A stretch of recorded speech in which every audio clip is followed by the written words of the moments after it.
Recording started. Okay. Okay, can everyone hear me okay? 1, 2, 3, 4. 1, 2, 3, 4. Excellent. Now, as you probably realise, this is our last chat for the study period. But what I'm going to do is I'm really just going to go through the stuff that I've provided for you for exam prep, and at the end of all that you'll have plenty of time to ask questions and that kind of stuff. Okay, so let's get into it. I'll start I've got the materials for this course. I've got them all in.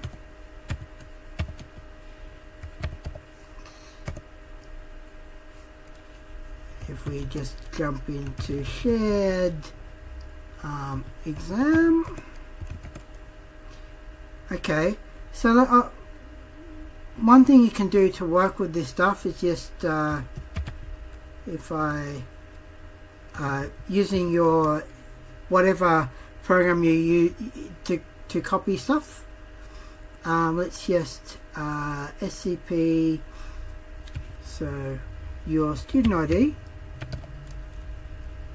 at titan.cscit RMIT and now it's in share, it's in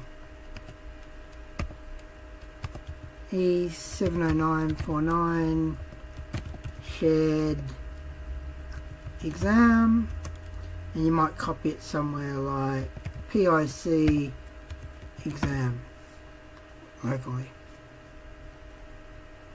Oh, my goodness, thank you for reminding me. Let me actually, sorry about that. Okay, so can you all see that now? Yep. So I would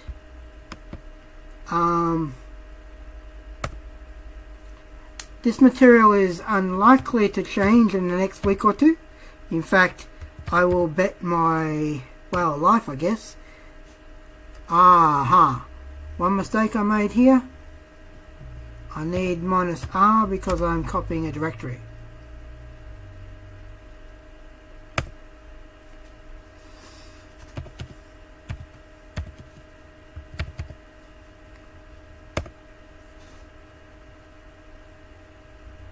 And this will copy all the files locally. You might also, just with WinSCP, if you put in that full path, so ~709 shared exam / and copy it to wherever you need to. So now if I go into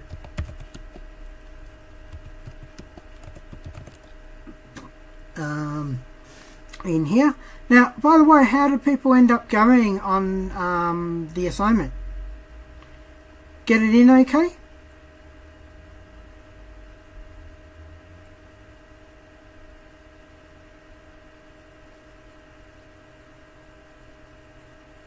Actually, it was probably easier than assignment 1 because you had the experience of having done assignment 1. But it's also multi-dimensional arrays are an important skill. So, yeah. Yep. So, first assignment, you're actually getting used to a lot of things. And so, if you found assignment 2 easier, it was because you'd done the work, I reckon.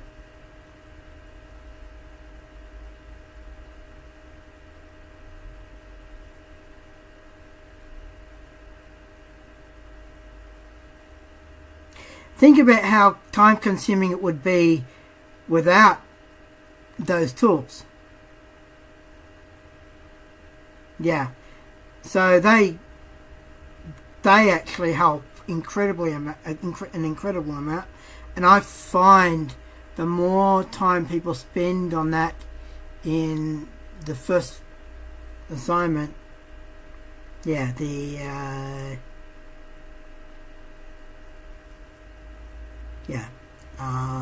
better they go on assignment 2. Like, the more time they spend in the debugging assignment, the better they go on assignment 2 in general, because they have more time.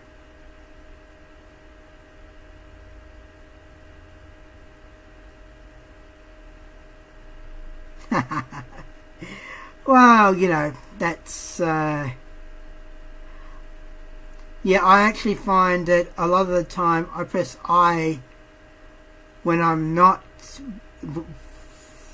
in edit mode, thinking that, oh, am I in edit mode or not? But yeah, it has its quirks, but yeah. The feedback. No, it hasn't. I've just been tied up with so many other things. I will get onto that. Good for reminding me. Sorry.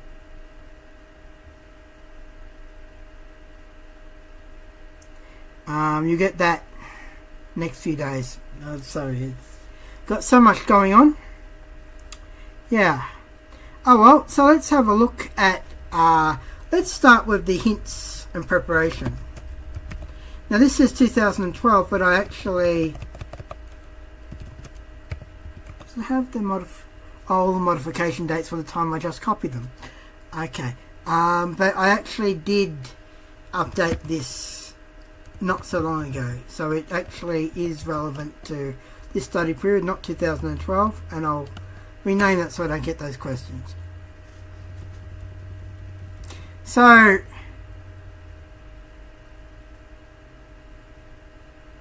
we're not going to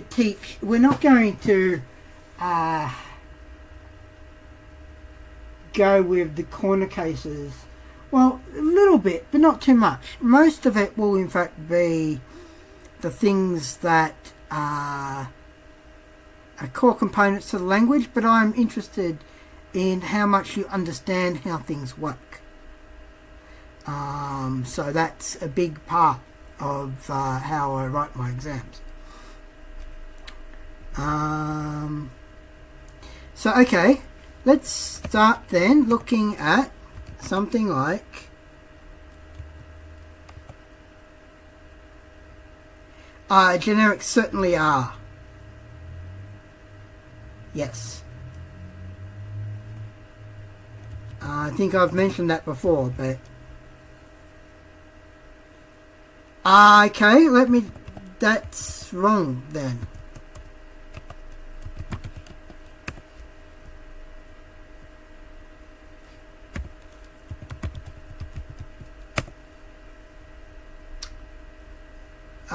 Generics aren't mentioned here at all.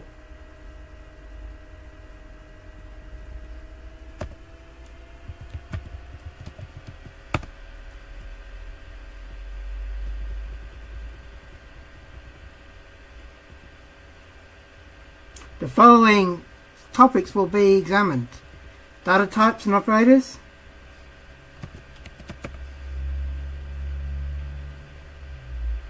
that's wrong. So I'll update that, because the fact that it's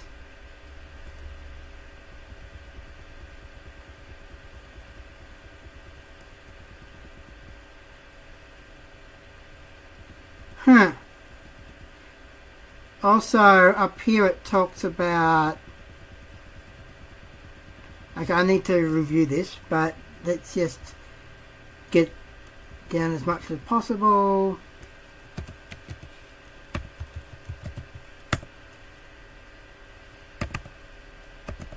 Okay.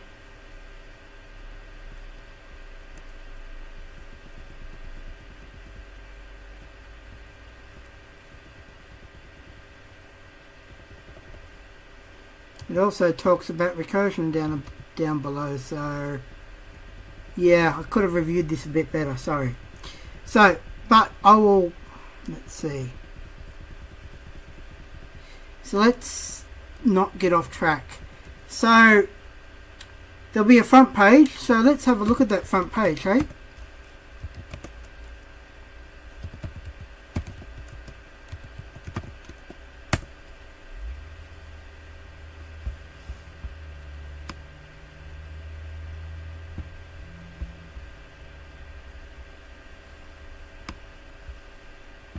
Okay, so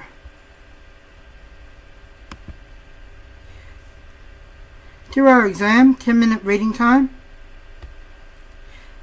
You can't have books, note paper, electronic devices, mobile phones, pencil cases, smartwatches, etc., etc., or anything or unauthorized for the exam.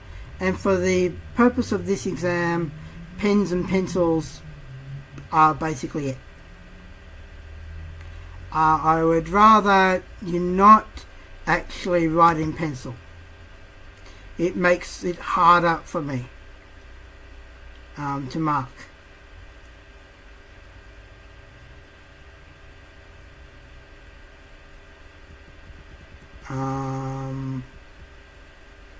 Okay, so basically it's not open book, no calculators, nothing at all that you bring in with you except for your brain. Right? I think that would be good to bring. And pens and that kind of thing. Don't write in red. It's very annoying because we will mark in red, and so it can be hard to tell the difference between you've written, even headings, whatever, don't do them in red. That will make it more painful for us. For me in particular. And so, yeah. So, yeah. 2-hour exam. So let's have a look at what will be in that exam. Okay.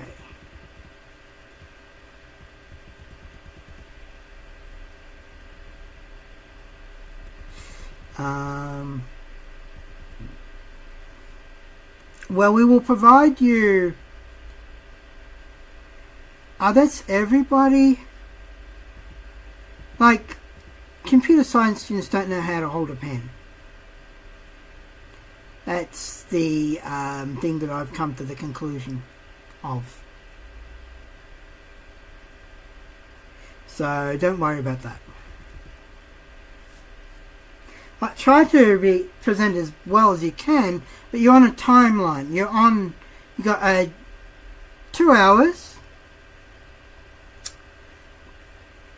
I reckon the exam for the best of you will be doable in an hour, but we give you 2 hours.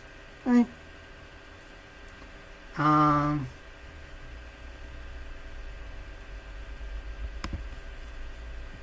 So the exam will have an appendix which will list the bulk of the functions you may need. Having said that, if you don't remember how to use them, then you're not really going to understand the function reference.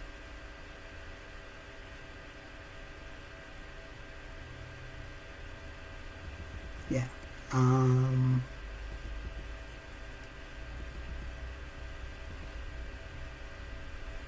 Basically, I try to set it up so it's roughly a mark per minute.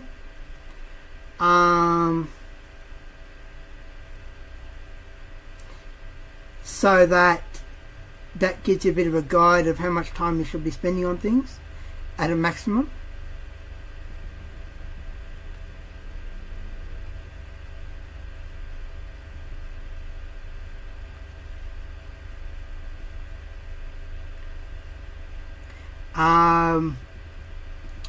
There will be, let me actually show you actually. Just give me a moment. I should actually include that in the material. Let me just see.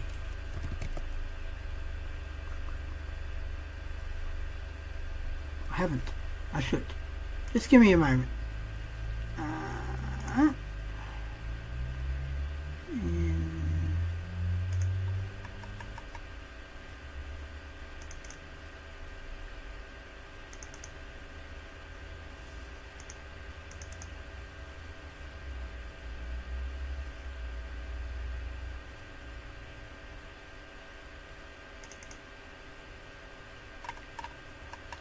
Alright.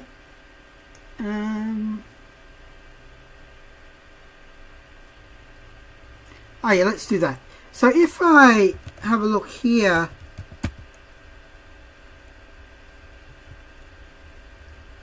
it's ocular.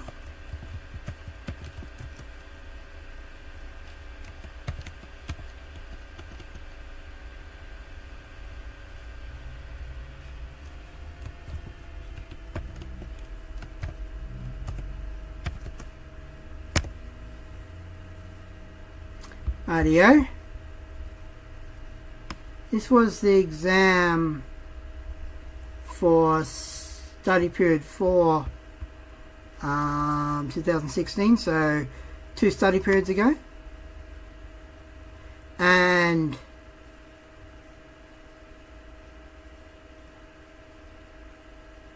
yeah, so basically you will get this kind of, in fact it's not just this kind of thing, it is exactly this thing.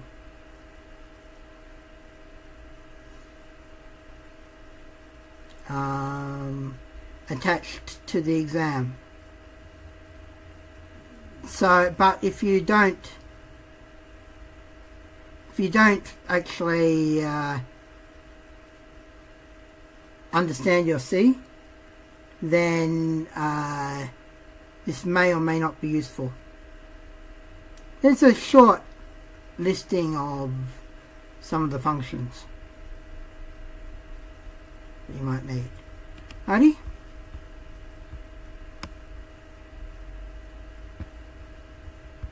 Okay, let's go back to that document. Okay. So data types and operators. That includes a little bit, you might need to know a bit about size of and things like that. And the particular quirks of size of. Right? Size of pointers versus size of types. And size of arrays. Functions, so definitions versus declarations, so function prototypes versus function implementations, passing by value, and I guess reference or passing the address of a thing, and return types. Part of return types might in fact be things like returning by reference or returning an address, and the kinds of things which you need to be aware of. Like, what kind of address should you never return, do you think?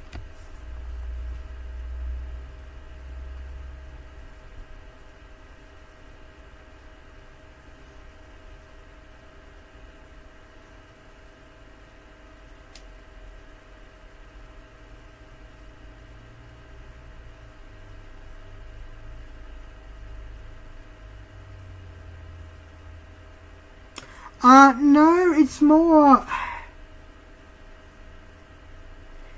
globals. It's neither here nor there, although we really haven't gone into them. What is the issue with returning the address of a local variable?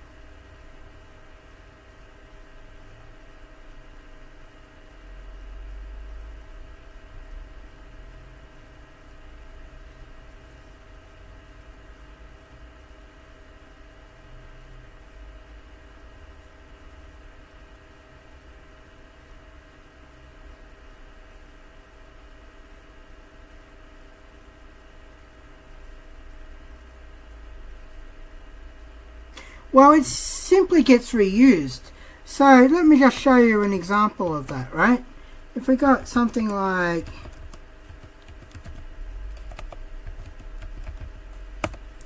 okay,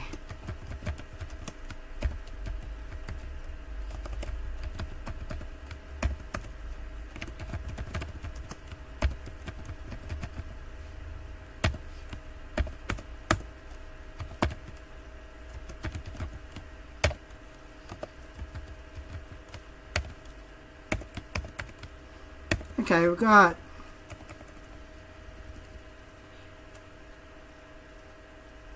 int star do it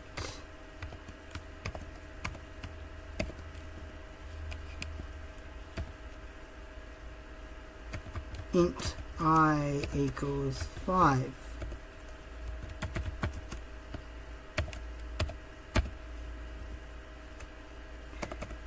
Then int, then let's just say void print int star j.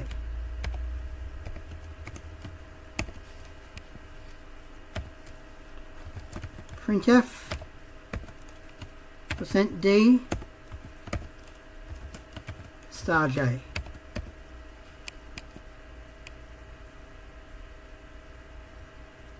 It's not that it won't exist. This is the important thing, is in fact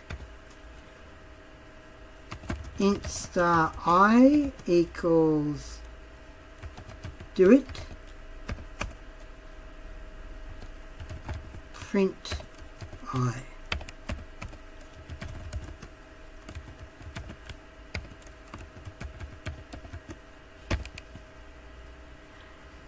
Let's just see how that works. GCC. Now, there's going to be a warning here.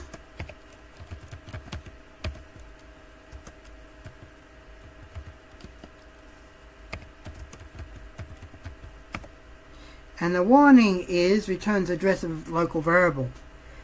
Now, the reason why that's a problem, yes, Daniel's actually got the right idea here. Is that in fact we can see that are you all familiar with stack? Right? So let's just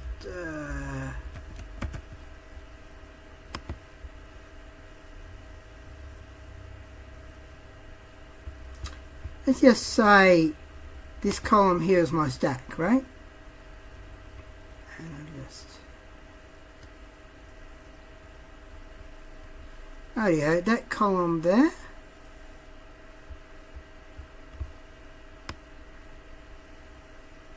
That's my stack. So we remain, right? Then we're in do it. Int I, right?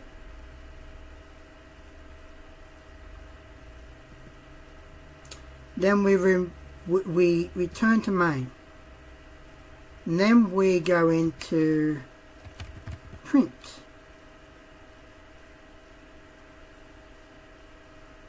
And it turns out actually that in print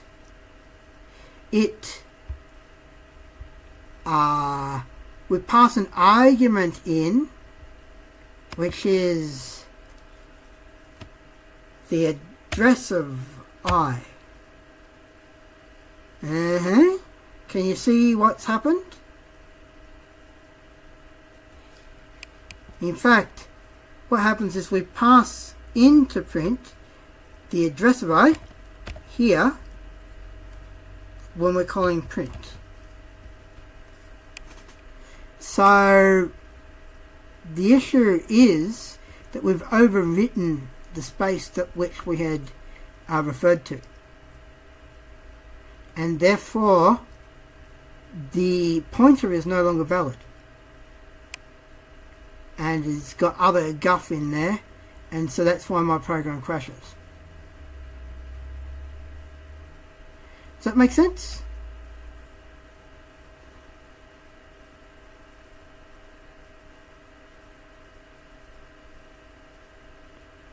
This kind of understanding of the way memory is laid out is actually really important for programming in C. And this problem here, how do we get around it? What's the technique that we use to get around this problem so that I can actually return a pointer from a function.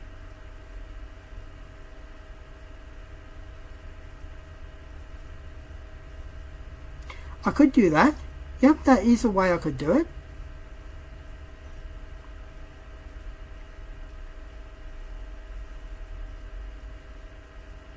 But what about malloc? Do you think that's another solution to this problem? Yep. Because, you know, one of the things when we were working with linked lists in assignment 2, right, we really couldn't construct our list without heap allocation, could we?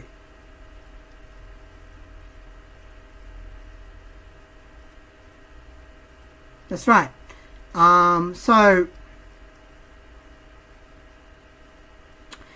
did any of you try, for example, assigning stack addresses? Yep. Did anyone try assigning a stack addresses for scores instead of using malloc?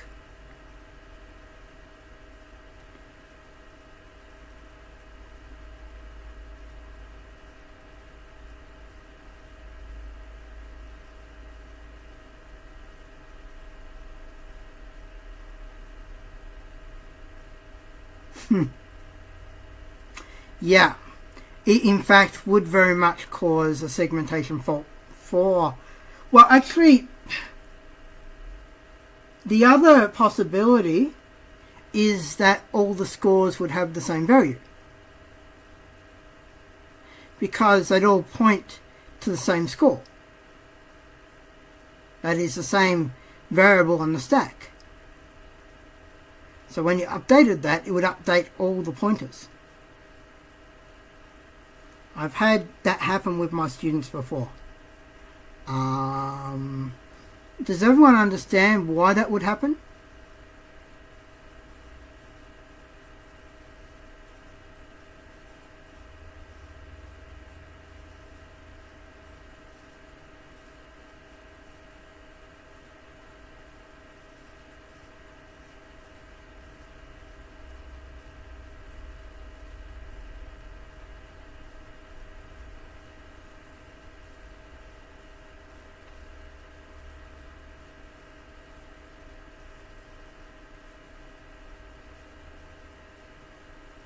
Yes, but it's also, when we say address of, we're being very literal.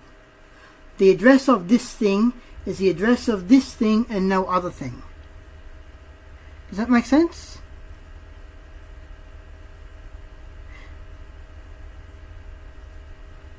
So if I have a struct score and I add its address to my list, and then I initialize it with different stuff and add that address to the list, they're both the same address because they're both the same variable, potentially. It does depend what else has been on the stack, because the stack grows and shrinks dynamically. But they're all potential problems, right? And it's important to understand that and why we need heap allocation for this stuff instead of stack. Right? Okay.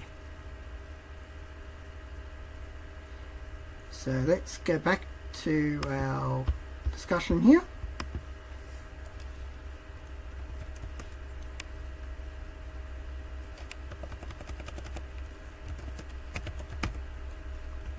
So it's in pick exam.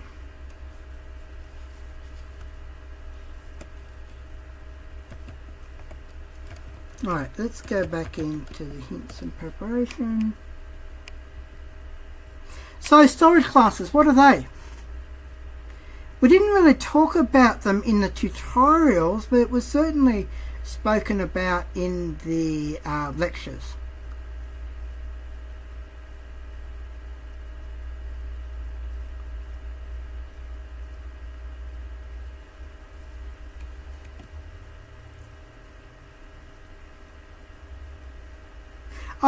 We've kind of referenced them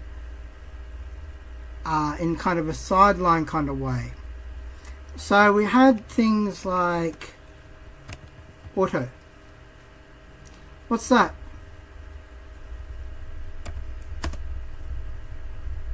Yep, extern is another. We'll come to that in a moment.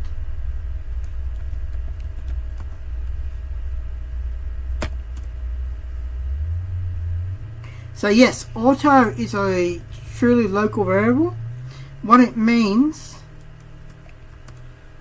automatically allocated in the block it was declared, and my spelling could be better.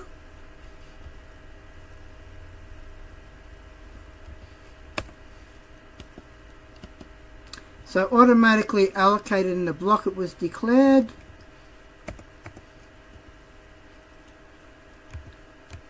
Deallocated at the end of the block. So that block might be an entire function, or it might in fact be something like an if block or a while block. Yep. What about extern? What's that?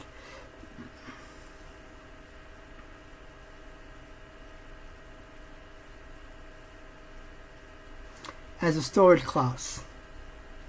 Yes, global variables.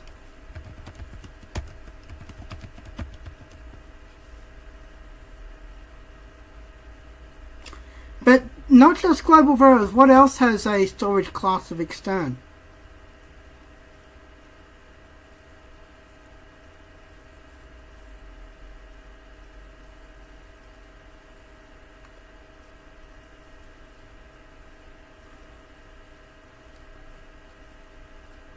Functions. Thank you, Daniel. Functions not declared static. So if there's no storage class specified, then a function is a global.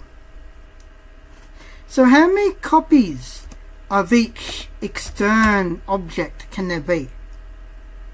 So for example, main.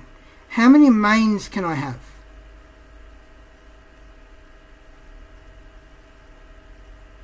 One main. Just like we can have, I'll show you something, right? This is a horrible program, but it works. Okay, this is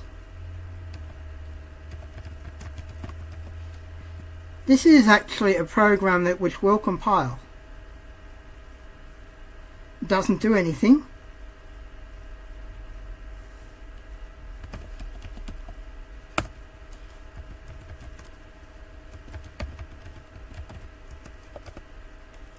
I'm not bothering with the answer here because I know that it would in fact complain. Right? Actually, if I do ANSI, watch this. Okay. That's one of those times when the compiler makes a liar out of you. There we go. Main is usually a function.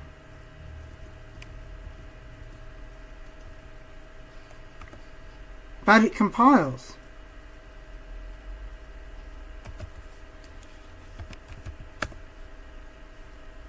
Oops, my bad.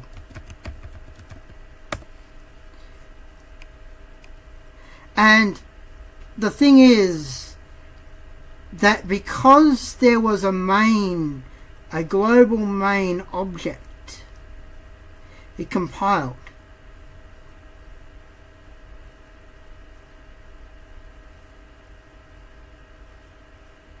Right? But it was the wrong kind of main object. And so when it went, you remember that in fact a function name is a pointer, right?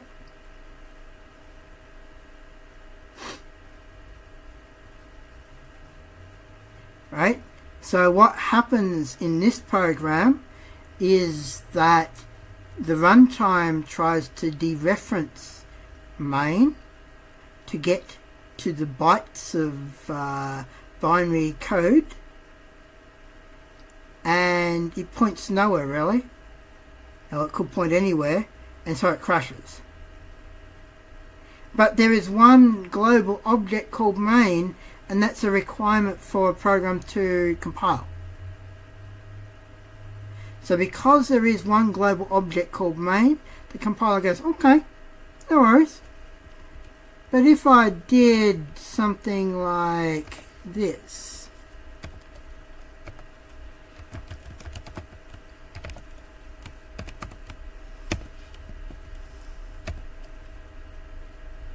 and did return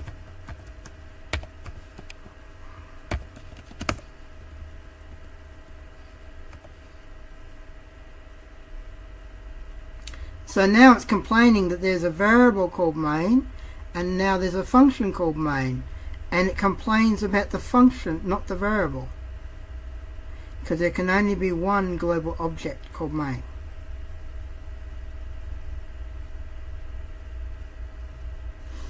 Okay, we haven't really focused too much on that, so generally expect the degree to which something is important on the exam to relate to how much we've focused on it. So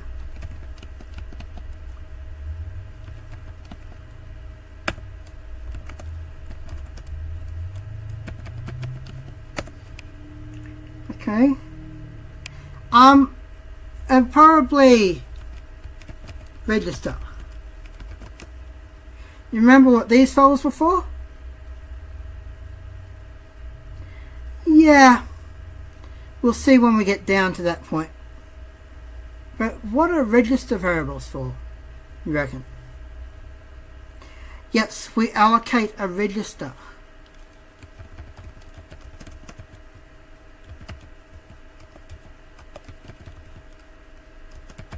For the variable. Now this is a request. It could be turned down. So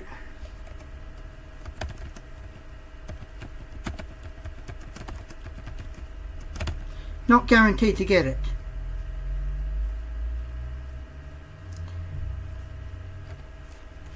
Also, we can't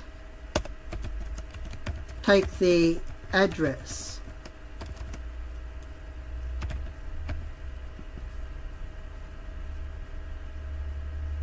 Because it is, we've asked for it to be allocated to a register, and registers are not in physical memory, they're on the CPU.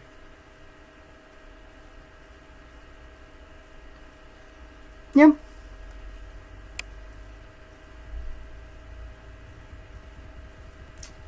So CPU processor, so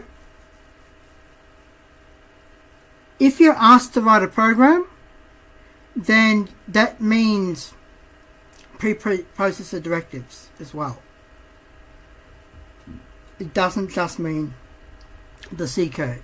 If you're asked to write a main function, then have your hash includes.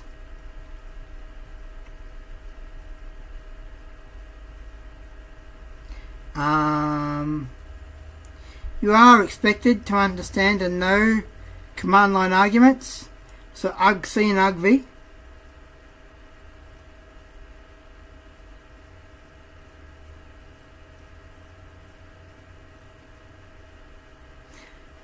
File handling, fopen.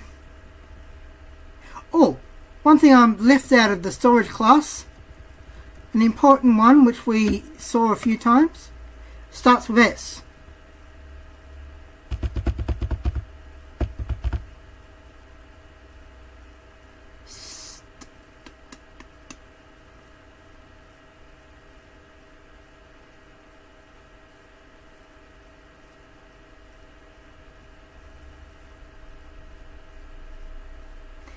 S for Sam. Static, yes.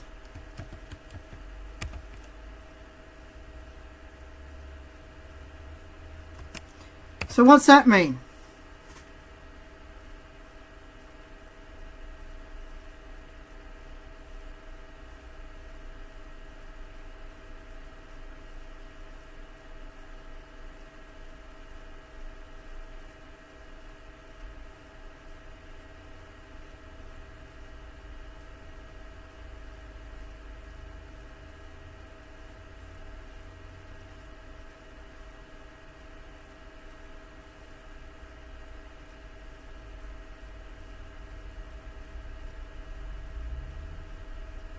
Yep.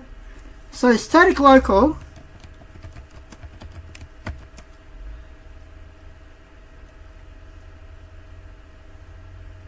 is, I guess it's like a global, but only visible in one function.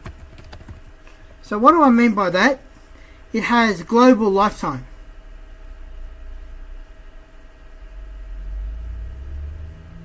Yep, so it's allocated at startup and deallocated at exit, but its lifetime, but its visibility is a one function.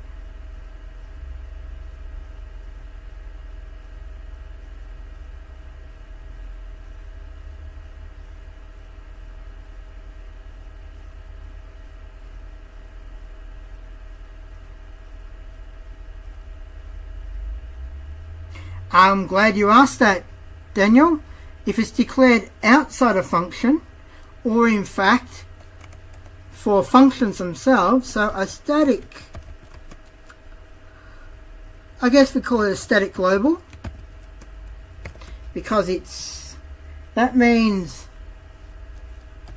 only visible in one file. So we shouldn't actually put them in our header file.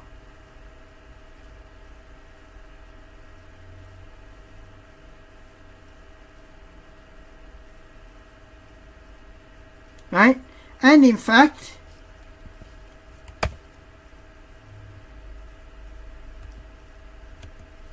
just give me a sec.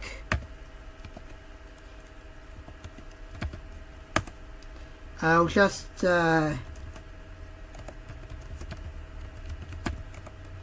this is another way. Oh, okay. This is another way you might want to, for those of you who are working on a Mac or in Linux, you can actually mount your space.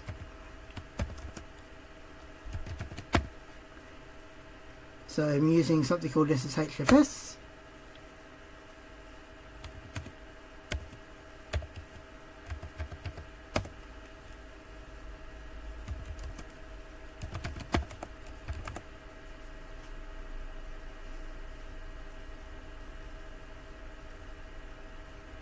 Correct. No, if it's in the header file, that makes it that it is included in every other file, and therefore you shouldn't be using a static keyword there because it's incorrect. Because see, what the static keyword allows is you can in fact have an object with the same name in different files.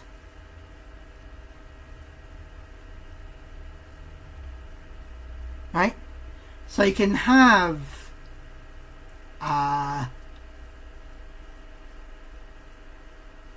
different modules that have a file with the same name that's only private to that module.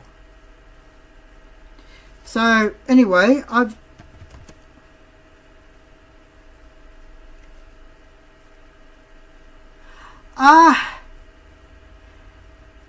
not quite.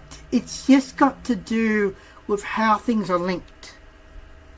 This is only defined inside this module, and therefore it doesn't get, it isn't linked as a global that everyone has access to.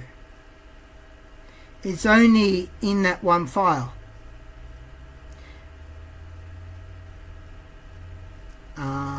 Yeah. So anyway, in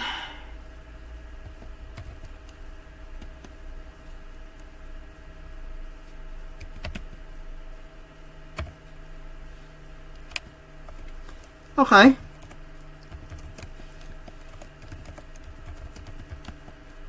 So my solution here, right, if we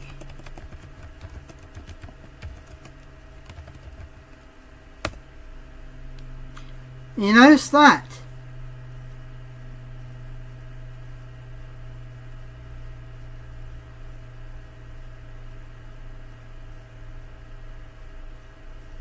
each one of these functions is only visible inside the file in which it was declared, and only from the moment it is declared onwards. So for example, I have the board, the start board is not visible outside of the game board module. It doesn't need to be, right? Because what you do is you pass in another board, you copy the data across, so it's only needed as in this one module. Same with all of my game board functions, same with all of the game rules functions.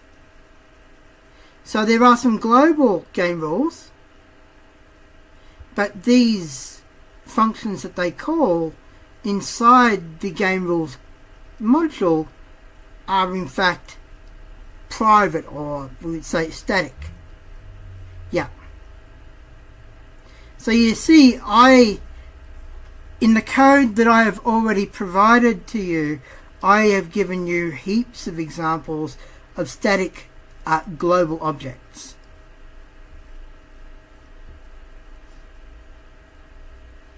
Does that make sense?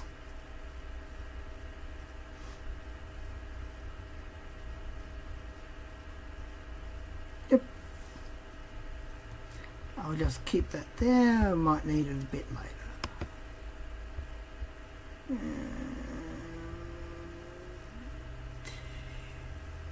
Got lots and lots and lots of windows. Okay. No.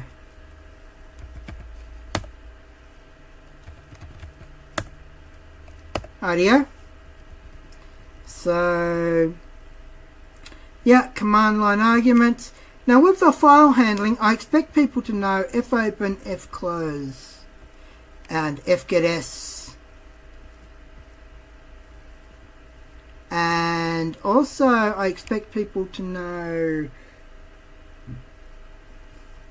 getC and putS, putC.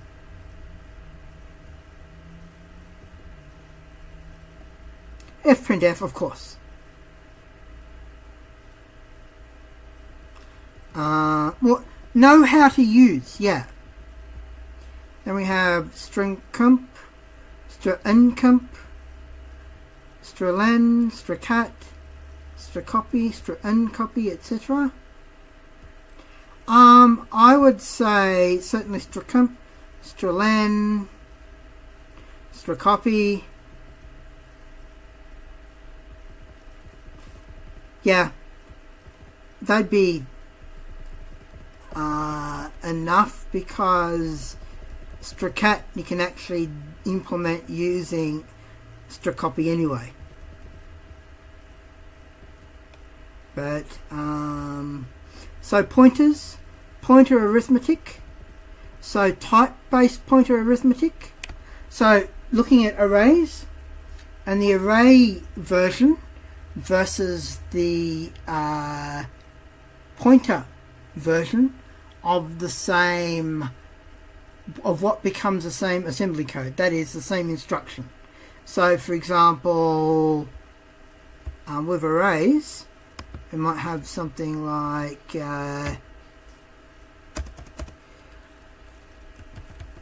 some string 3 and how that is exactly the same as str plus 3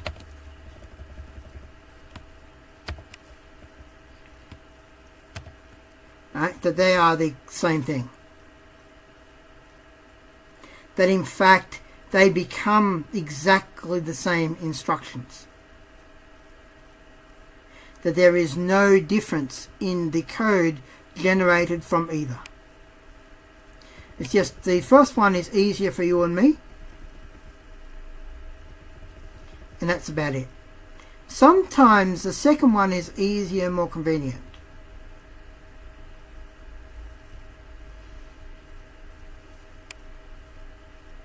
So header files, so C-type, string, standard IO, standard lib. Yeah. C-type might come in real handy if there's any string processing kind of questions.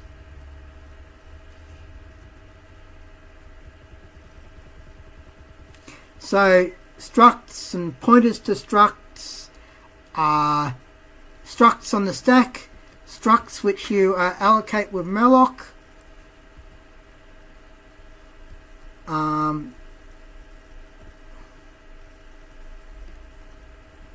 functions which accept structs by value and by a pointer, and also structs as return types. Do you remember what happens when you return a struct from a function?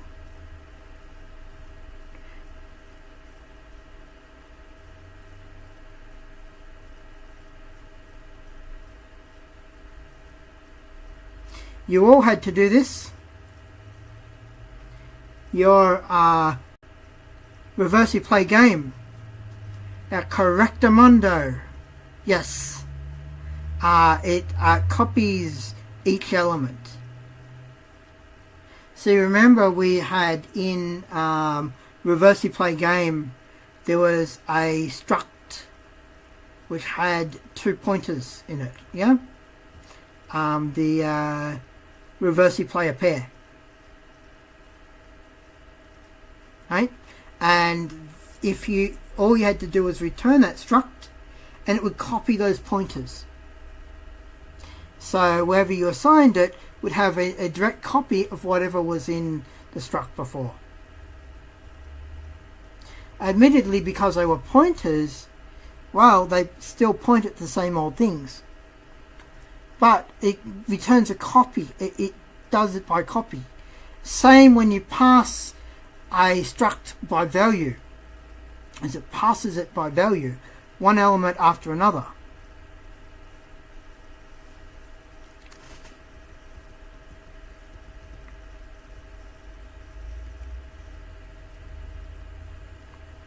Okay, so dynamic memory allocation.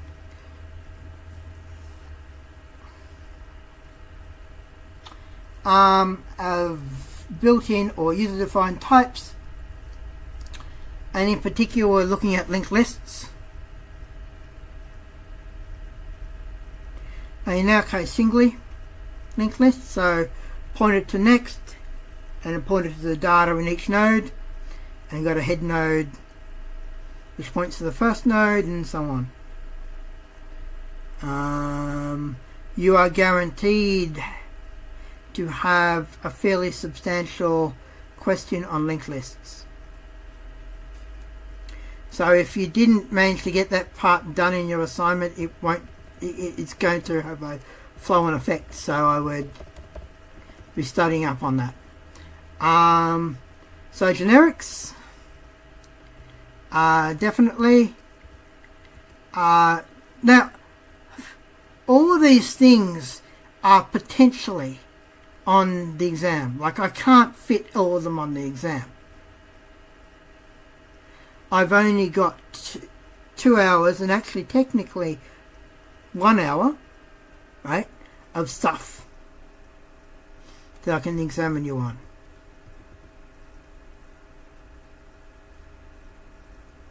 Okay, so functions as arguments, or really pointers to functions is also examinable.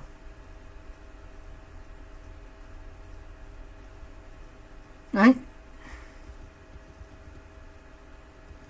So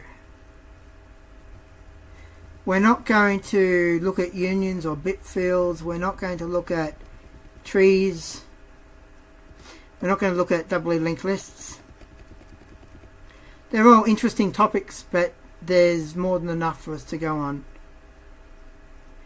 Which would you like me to go on over a little bit?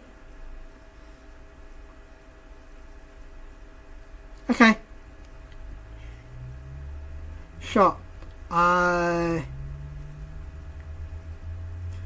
Maybe what I'll do actually, hang on, I'll finish going through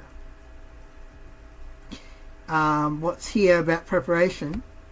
Now, there is no way known, even if you go through all of the exam examples that I give you, and you sit there and you do your own, you do the exam, and then you compare your answers to the official answers, you're still not going to cover every possible question which I might throw on the exam.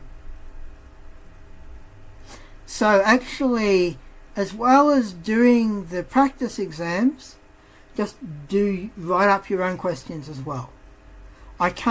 There's no way known, because basically what I do is I sit down, before I write the exam, I write the topics that I want to cover. And then I'll pick one of those topics at random and I'll write a question about it. So I don't actually copy things from previous exams or anything like that. I in fact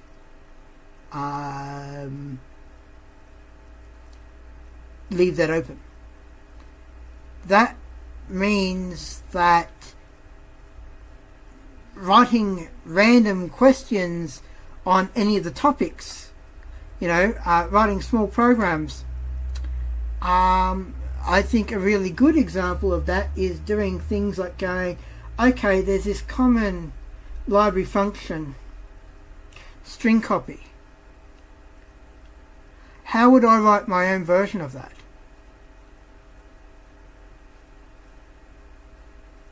That's a question I could throw at you at the exam, right? There's no reason why I can't ask a question like that. And that's a fairly easy-ish question, saying string comp. Any of those. You know both those standard library and you know the lower level representation of that. So, they're not a bad idea.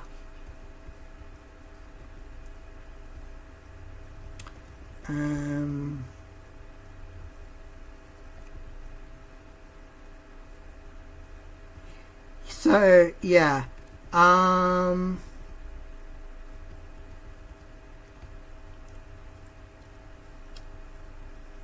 so yep, using strtoc and C-type macros for string processing.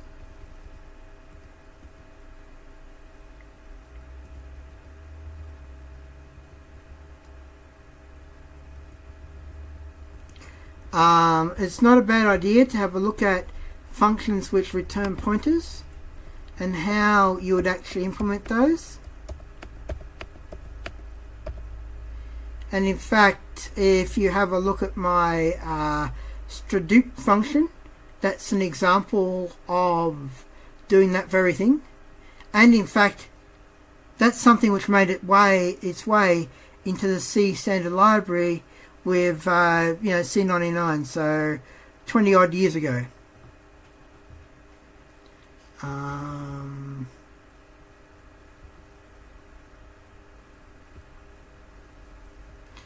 So yeah, file processing, opening and closing of files, something like a program that counts the number of each kind of character.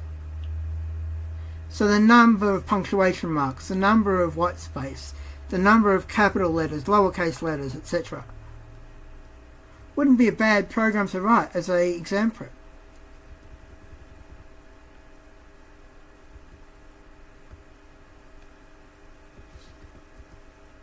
Command line arguments. Yep. I think I've said that a few times.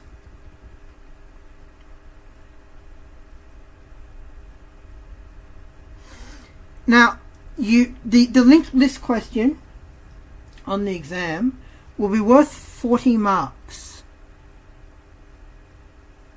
That is, in an exam of 120 marks, 1/3 of it is on linked lists.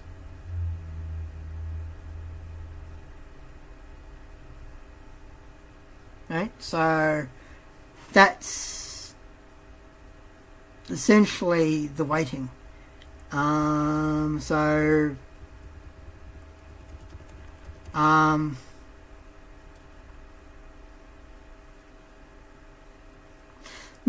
while I say don't stress too much about handwriting, do try your best, but don't let that slow you down.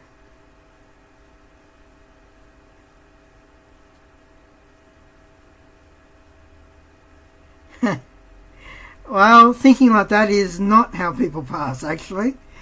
But having a solid understanding of linked lists means that you are well on the way there.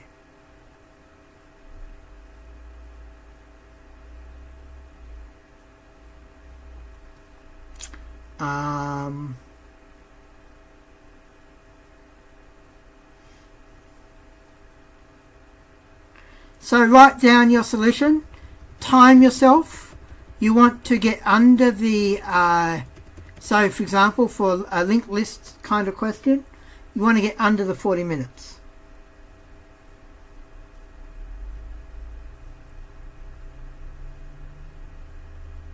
So that should actually say second. So let's fix that. Oops. So the second assignment, yeah.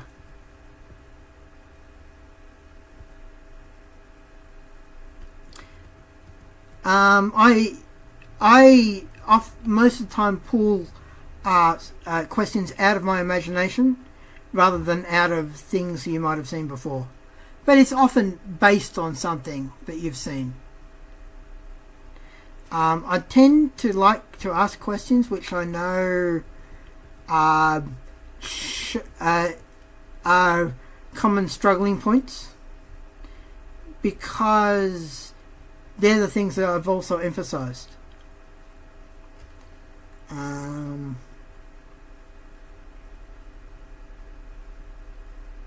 So yes, understanding of the dot qualifier versus the arrow. So when do you use which?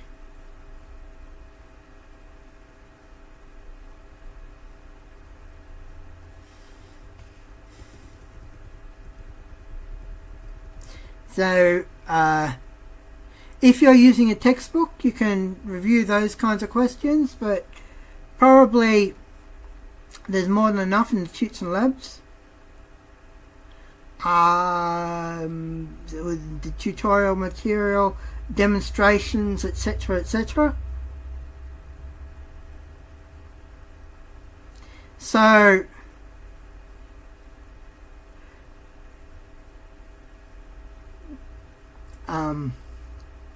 function pointers and void pointers are not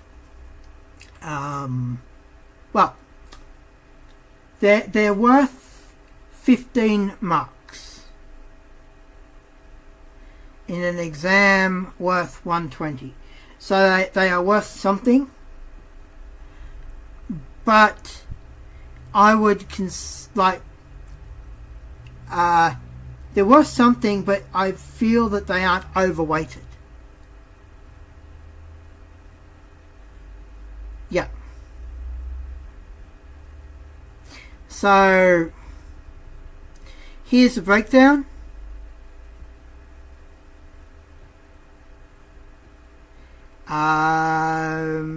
that math doesn't quite work. Basically, there are about 4 or 5 questions. Let's change that to all 5.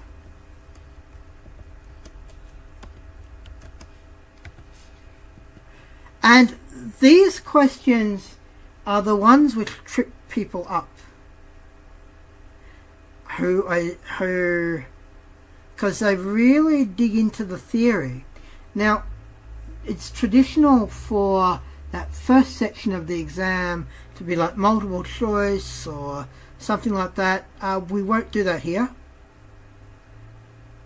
Instead, we're asking for short questions which actually show better understanding of theory.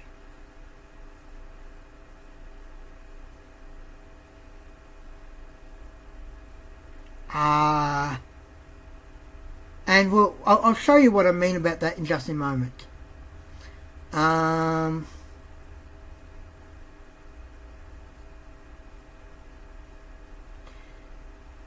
Actually, this is wrong. Let me just fix this. This is not right at all.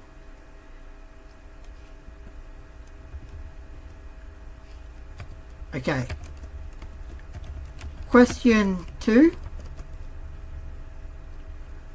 There are 3 parts on generics. 3. Really, it's 1 to 2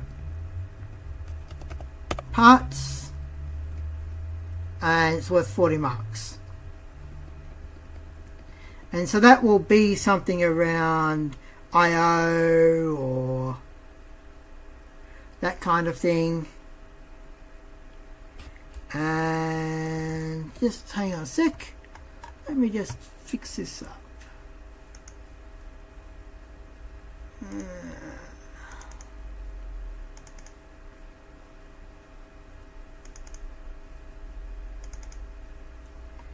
Audio. Yep.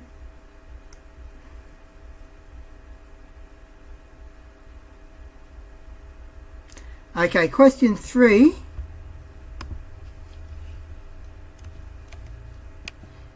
Was actually 30. It's typically like an array or a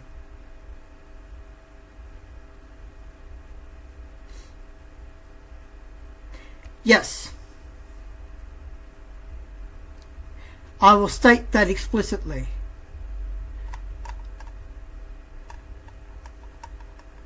If there's any IO, which potentially question 3 may have IO, then no.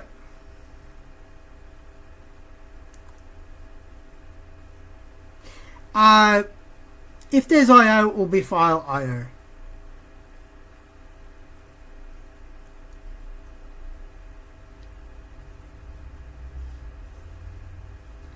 And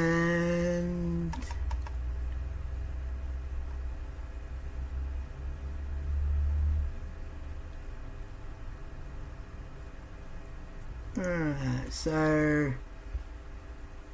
yep.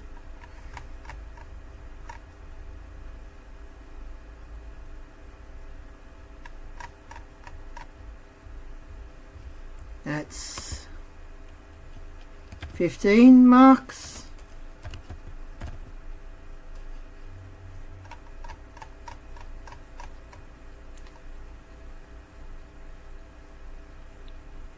Yep, 35, 15.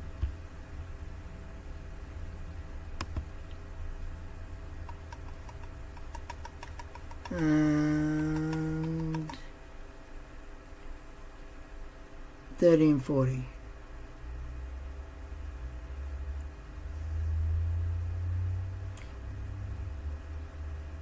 Yep. So that's breakdown. So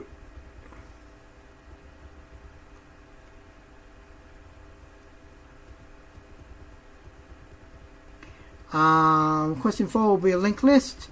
Question 3, essentially arrays and pointers, maybe some I/O. We'll see. Generic programming, so void pointer, function pointer, that kind of stuff. And question 1, which is the kind of theory kinds of question. So what I might do is just pause for 5 minutes, because I think all of us kind of need just to get a drink of water or whatever. And when we come back, what I'll do is I'll go through some exam questions, and you can so it's 8:43 by me now. Let's make it 8:48, and then we can be a bit fresh and we'll go through stuff. Is that cool with everyone?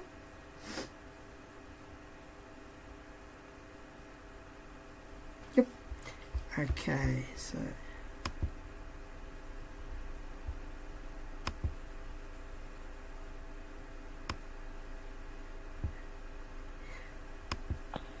recording stopped.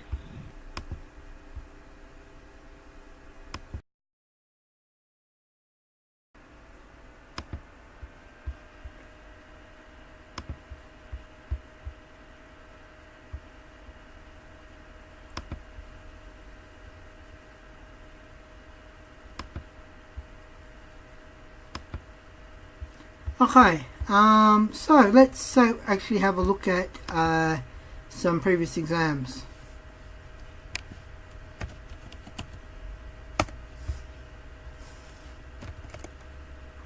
Okay, by popular demand, it seems that the question which people want to know more about is the functions as arguments or generic programming. Okay, so let's have a look at an example from a previous exam.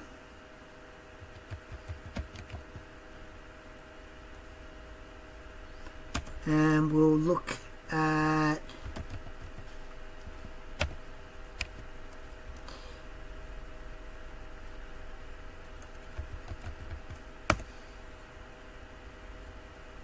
okay, now one thing to keep in mind is that this is a bit of an older exam. It's a bit of a harder exam than the others.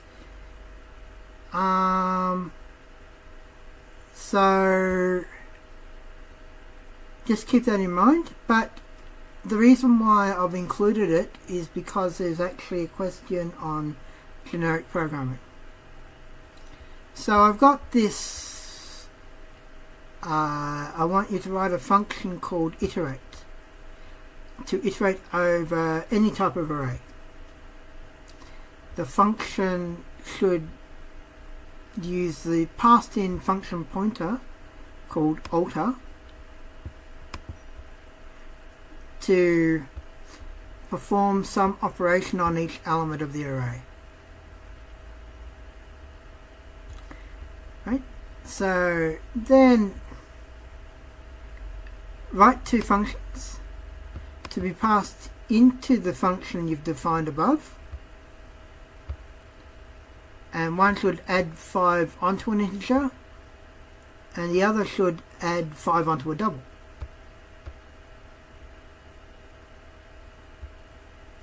And then write a main function where you can create two arrays, one of type double and one of type int. So you can see actually this is pretty close to some of the examples I showed you last week. Right? And what I might do actually is let's have a look at the solution for that.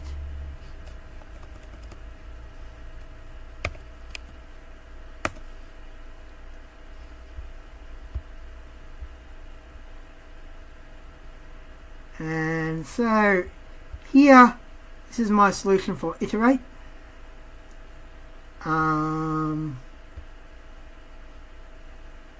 the thing which people get confused about is the issue of size. And so what they'll do is they'll just do this like it's an ordinary array.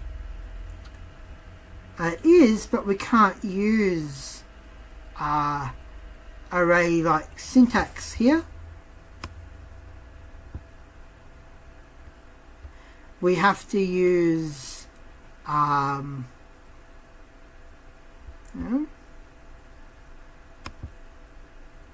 yep, okay, cool. We have to use the lower level kind of thing where we capture the base address, we do that function on base, then we calculate the next address, and in that way we iterate over the array. Does that make sense?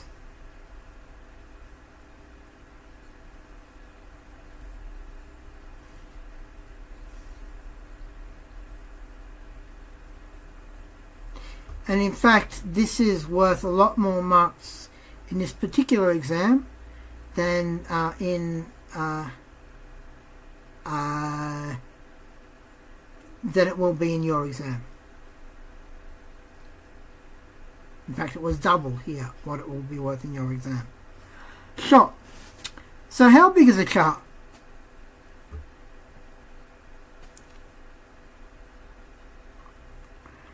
Right.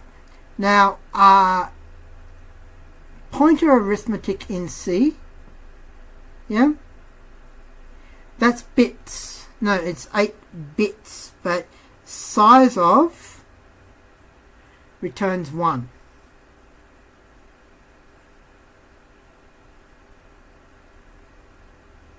Right? So, basically, there's an implicit multiplication by the size of the thing that you're adding to. So here there's an implicit multiplication by 1. Without that char star, you get a compiler warning because it doesn't know how to add, it doesn't know how to increment a void pointer. How big is the thing contained in the void pointer? It needs to know. So by casting it to a char and then adding element size onto it, we actually move ahead by element size bytes. However big element size happens to be.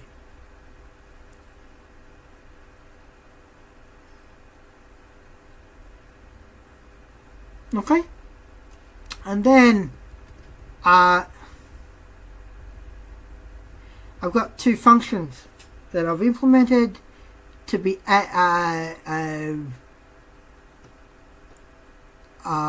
called from my iterate function.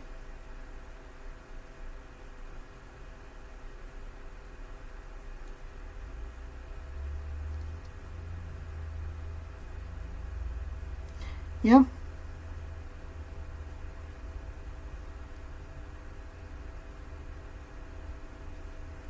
And so I cast the void pointer to an int pointer, dereference, and add 5.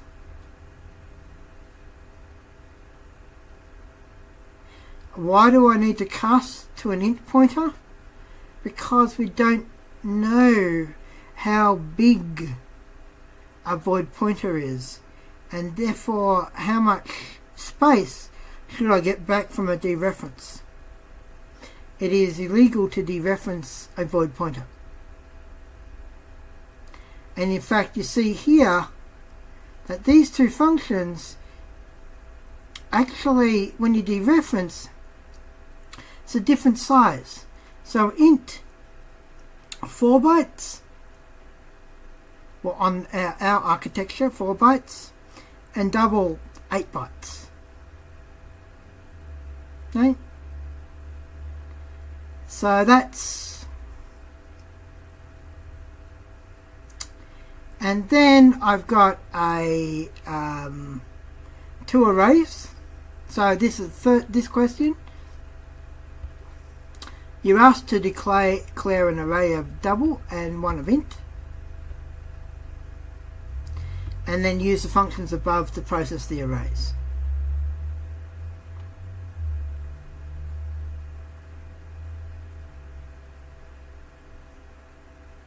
So use iterate and pass in the appropriate function pointer. And you see here, iterate int array size of int, well, how many elements? 10. And what are we going to do with them? Add 5 int. Okay. Likewise, iterate double array size of double, 10 elements, add 5 double. And then I print them out to show that they're actually they have actually changed. And now you might get this kind of question. You might actually be asked to write a function, a generic list add function, for example, where as part of it, I might get you to actually write like a comparison function between a struct and then do a list add function where you use that comparison function to decide the sort order of the insertion. So it's all stuff you've seen before. It's just this little bit added on, and you're welcome to have a look at the rest of this exam.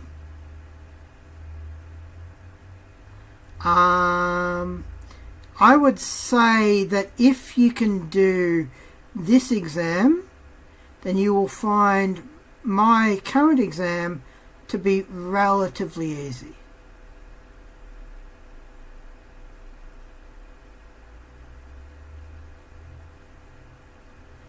Because this one was a bit more of a tough exam. And I'm not going to have a section on software design this time round, mainly because I found that people did so badly at it that I just gave up. But anyway.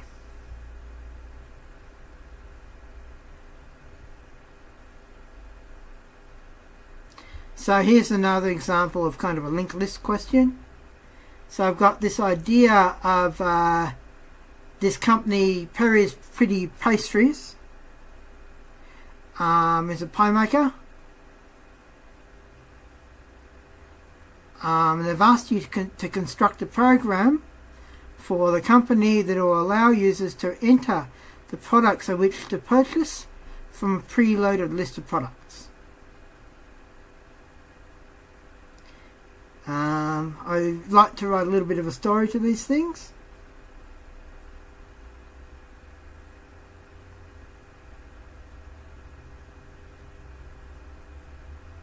So here I've asked for some struct definitions.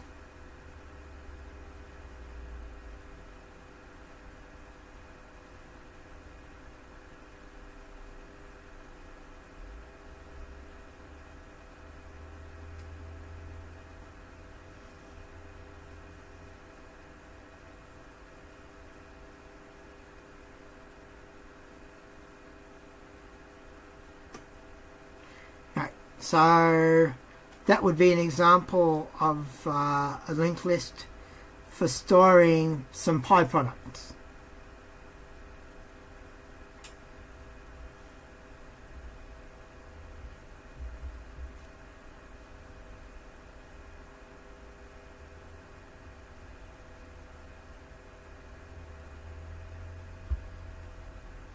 Okay, then we've got this next question, which is Perry wants to be able to reset the number of pies sold periodically. So write a function to reset the number of pies to 0 for each pie type, the number sold to 0. say for example at the beginning of each month we might reset the number of pies sold to 0, so at the end of the month we can actually tally up how many pies were sold.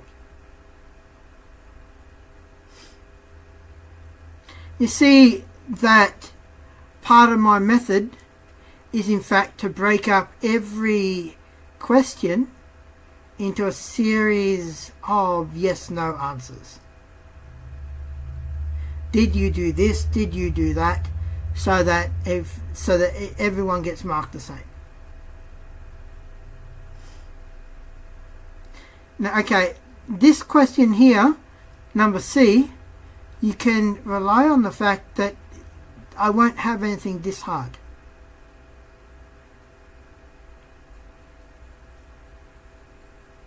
Because basically, what I've asked people to do here is to sort the pie list from the largest pie to smallest in terms of sales.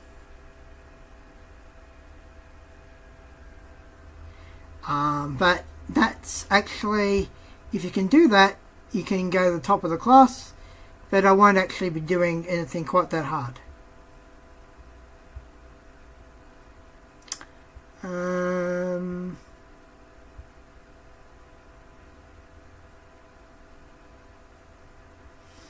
Yeah. Okay. That's that. Rightio. So, actually, what might be a good idea there is, let's have a look. Okay, this first section. Typically, they're short questions which kind of test your understanding. So we can see in this first question here,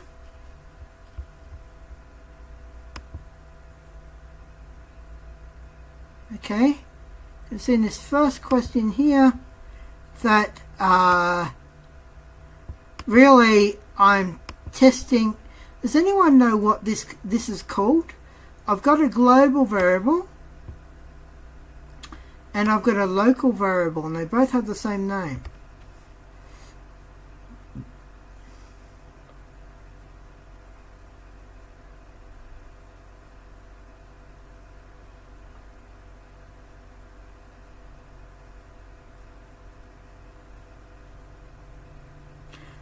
Actually, it's the word we use is shadowing.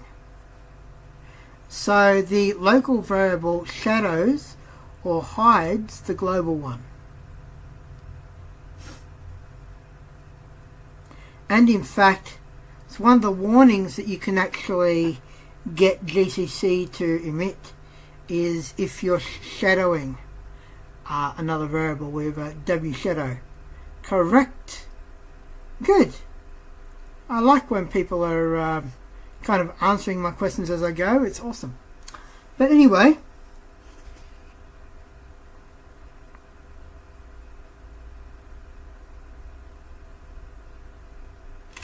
the point is, which I is this, where I do I equals 5 here.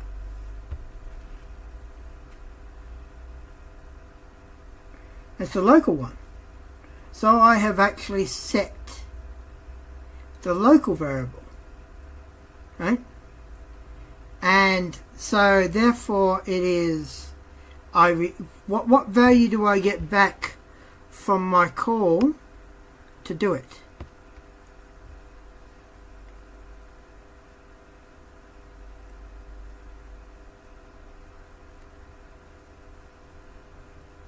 Yeah, I know. But, yeah. Because I'm using the solution version, yeah. I reckon what would have been better, and I think I'll do this next time, is what if I do I multiply equals do it I?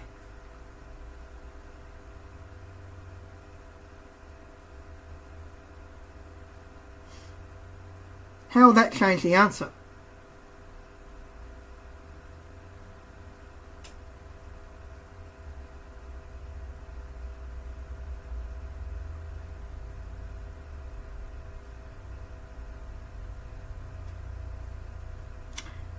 correct, because it would be 4 times 10.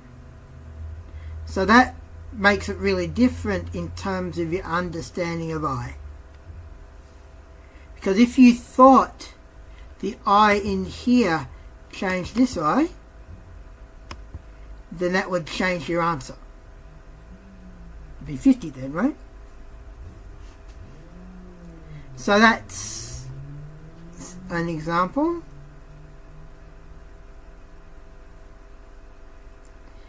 And here we go with everyone's favourite kind of question. So what's the output?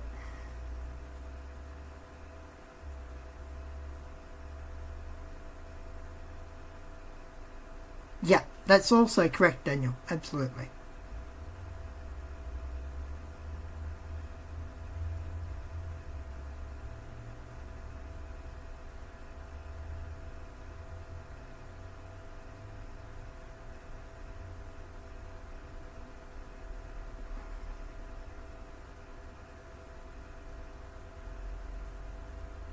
So, can someone give me some help here?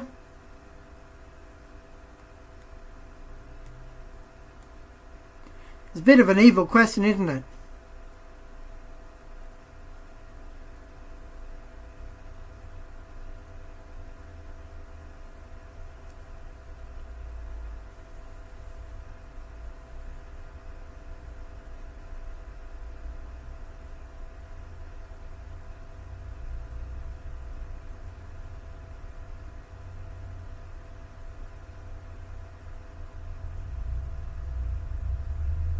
Okay, so let's give it a bit of a start.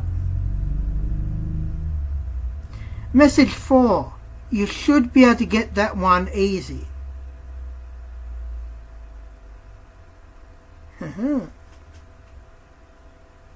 So darkness, correct.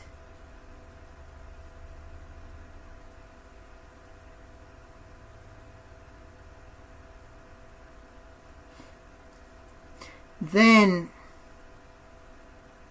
the next bit, put char. Okay, message plus 4. What's that give me? Message plus 4.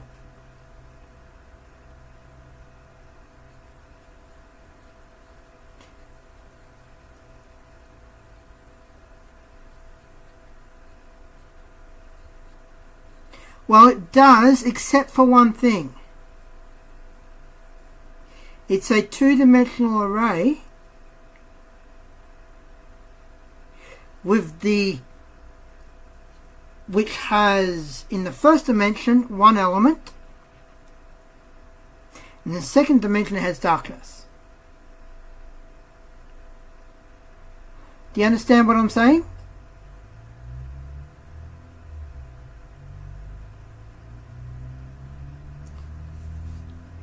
Because it is still a two-dimensional array. We haven't dereferenced yet at that point. Message plus 4.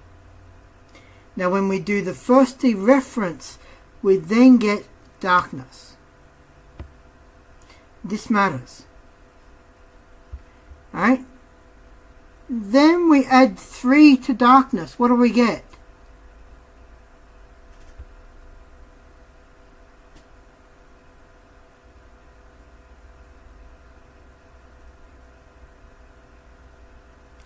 No, we add 3 to darkness, we get kness. So 1, 2, 3.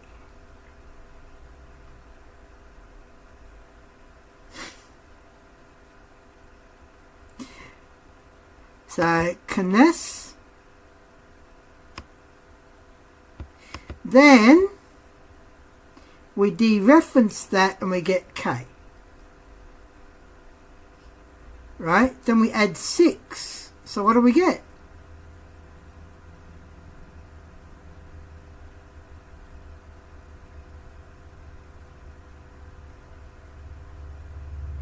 what is a char?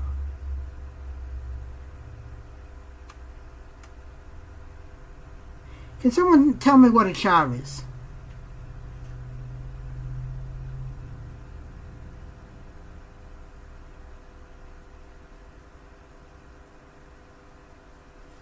Yep.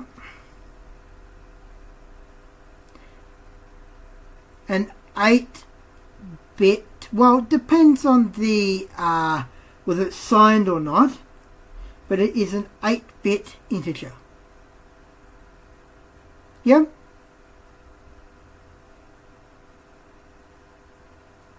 Now that 8-bit integer is interpreted as a character. But the way the ASCII character set works is when we add a char to a number and we interpret that as a char, it's just adding on. So we have K, so we just go, okay, 6 more. L, M, N, O, P, Q.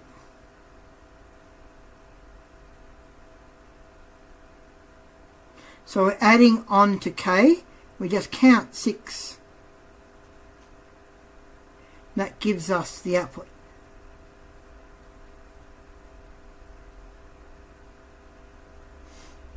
So the answer to that one, I'll see that down here, is a Q.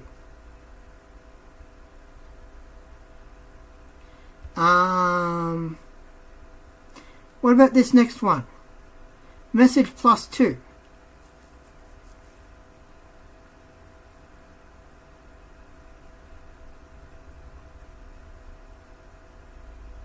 That's the, let's not jump ahead though, we need to be able to see the reasoning.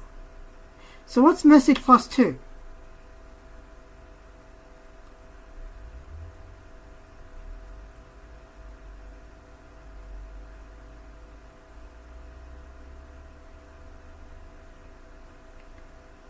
It's actually, message plus 2 gives me the array drive out darkness. Not just the third element, but it's the beginning of an array. So in fact it is drive out darkness. Right? Then we dereference that and we get drive. And then we add 3. So we skip over 3 letters to get VE. So understanding that this is a step-by-step process to get an answer.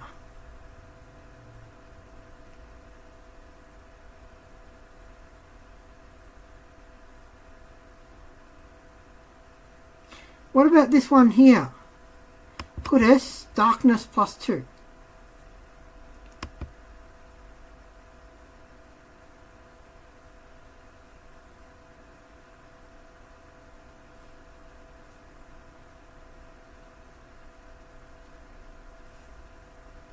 But which darkness are we adding on to? You see here that really this is, you're correct, this is a string simply being stored in the program text. That is in the binary code. And so we have a pointer to it and we add 2 onto it. Yep, that's correct. And what's word?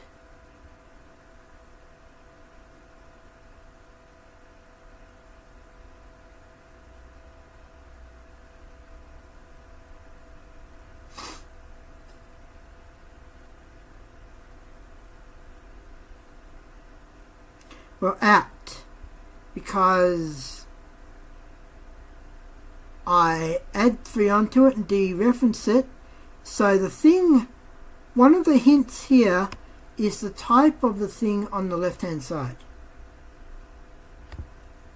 Here we have a char pointer, therefore the thing on the right hand side must be a string, must be a C string, or must at least be a char array.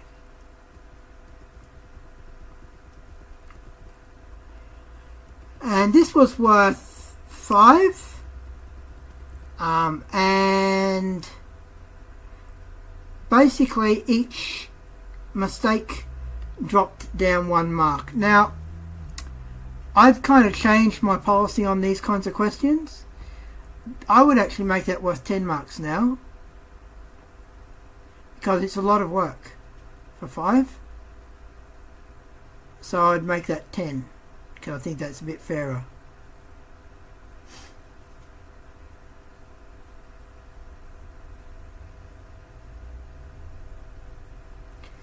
Oh, okay. So then I have this thing. I've got some output.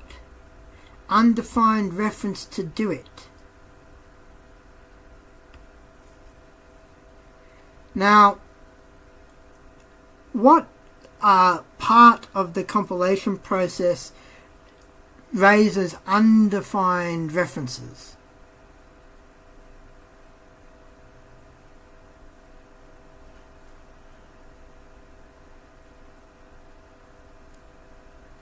Correct.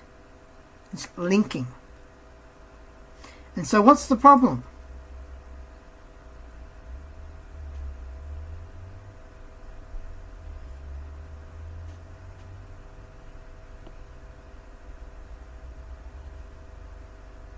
Well, yes, there is a global reference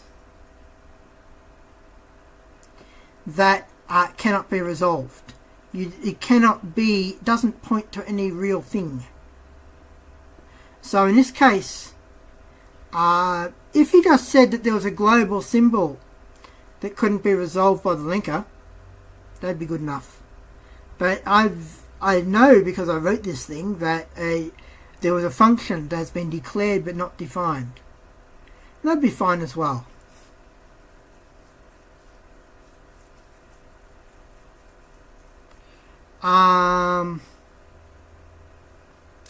Okay. So here we go. What's the problem with this kind of thing with a macro?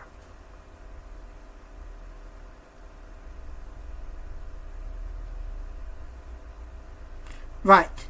So if I did say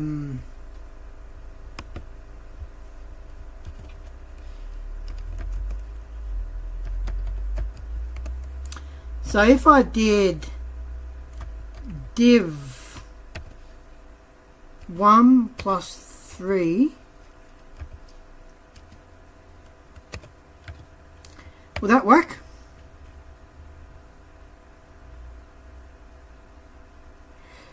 Well, certainly not correctly, because it would become 1 plus 3 on 2 plus 4. Huh.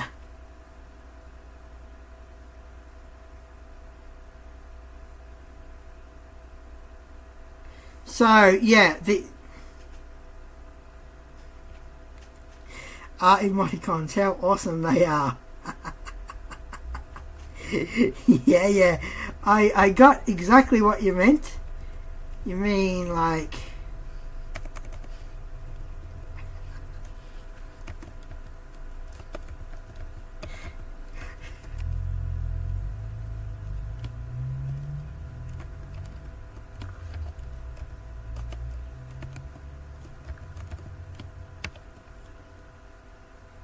yep.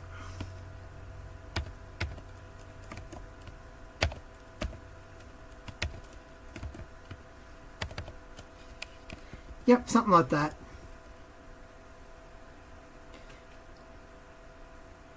The important thing with macros is there cannot be a space here.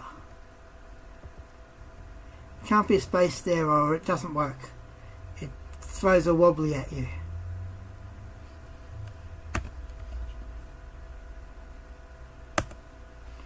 Okay.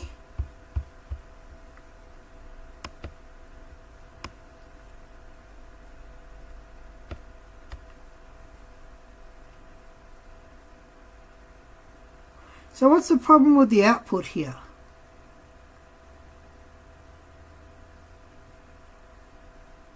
Leaving aside that they've used A to I, tisk tisk, what's the other issue?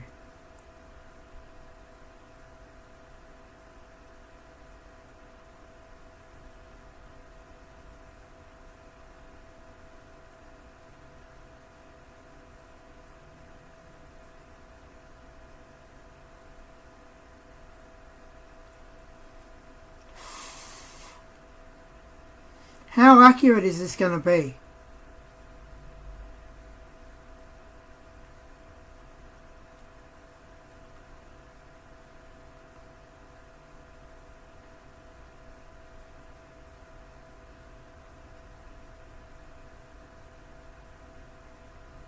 Yeah.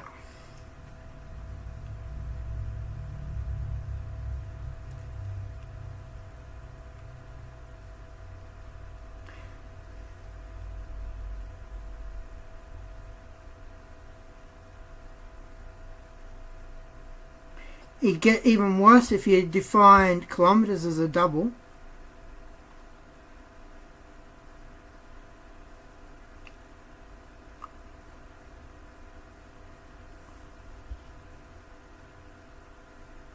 Okay.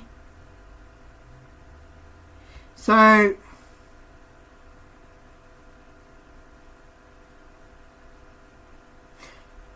now looking at A to I, looking at that program, I keep actually giving, yeah.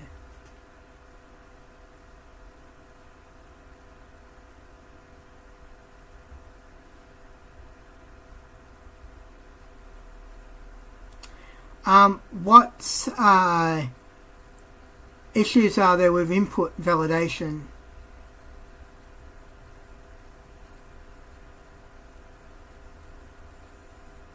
There is none, correct.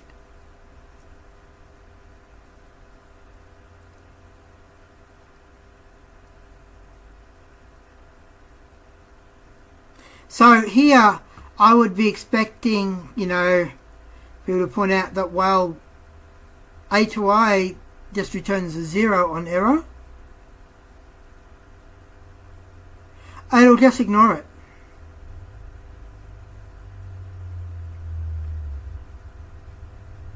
Because it reads, A to I is actually implemented in terms of string to long.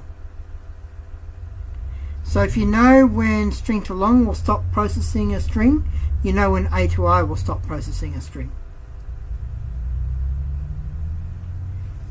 It's simply actually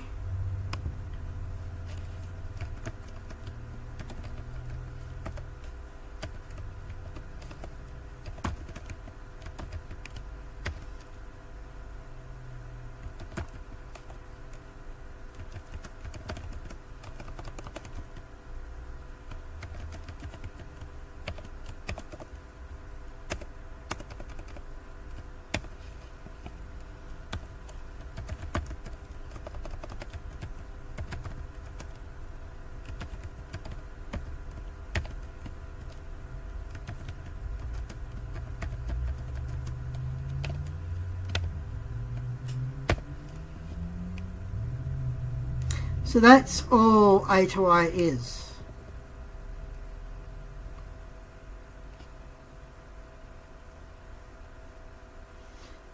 So you can see that it's not only inferior to string to long, but it also takes longer to run.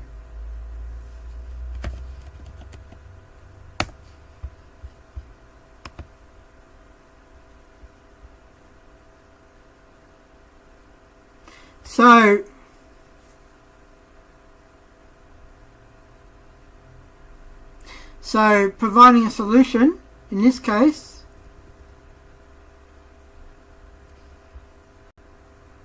We didn't check for the input buffer. For left, we didn't check for control D.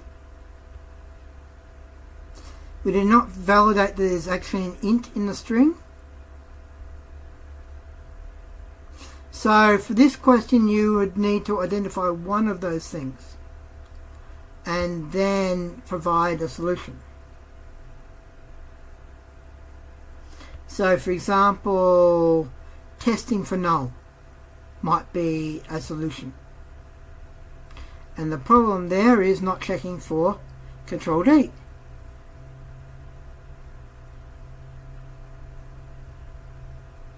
Likewise, not checking for the new line might be another thing that you can do. And likewise, replacing A to I with string to long would also have got you those marks. So there's like 3 or so different solutions which will get the same marks. And that's it for that exam. Now that's the toughest exam. And so if I look, say, let's have a look. I'll go through the 2016 one, and then we'll call it a day.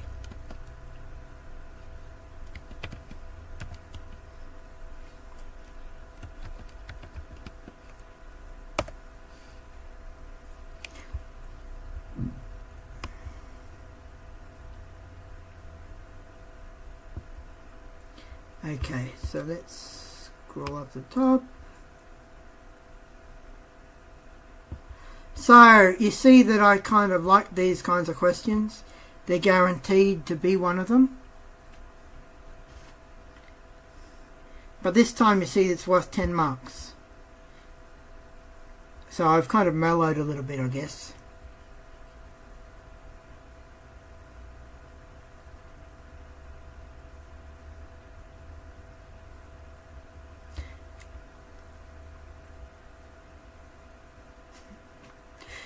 And this is an interesting one. What's strings 8? What's that?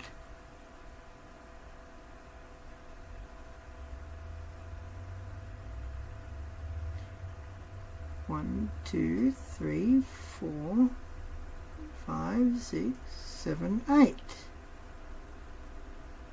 So what's, if I null terminate that at this at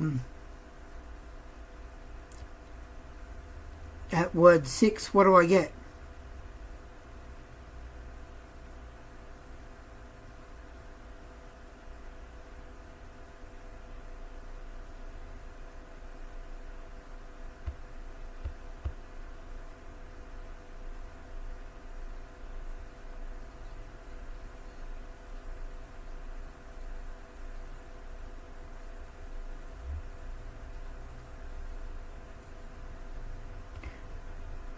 What word am I going to get?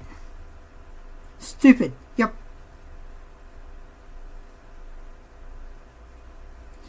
And then so what's strings plus 7?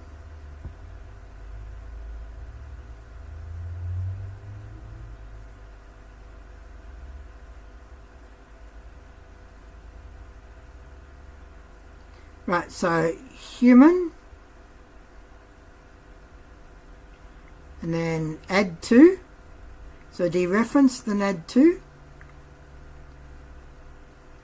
Stupid man, yep.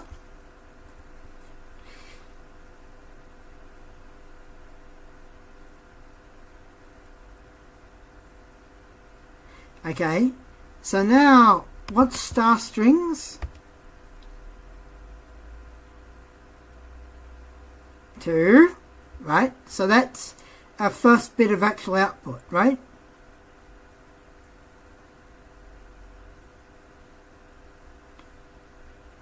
And then strings 1 plus 3.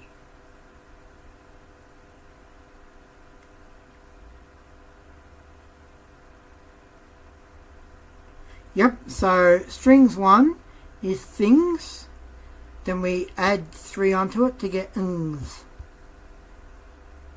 Yep. Okay, then we print out word, which was stupid man.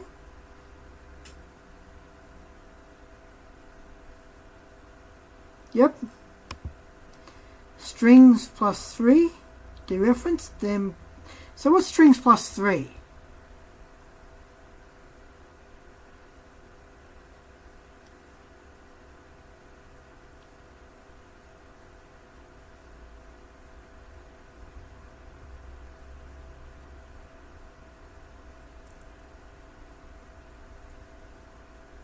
Well, infinite, because there's a comma there, but infinite with a colon. Yep.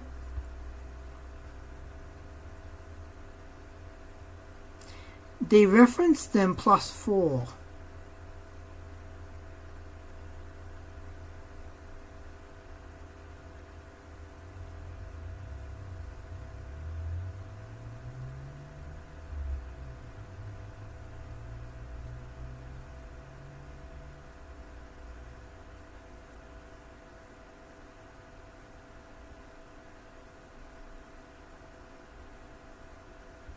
Now that's an interesting point, is in fact, does the dereference or the plus happen first? Well, the dereference, and that gives us strings plus 3, or the infinite plus 4, night, yep, and so on.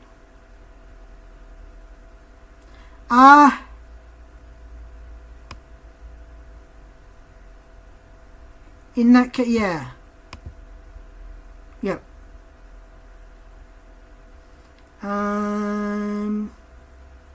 So there's that.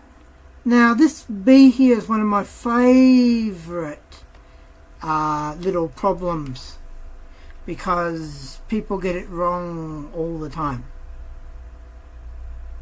What's the problem?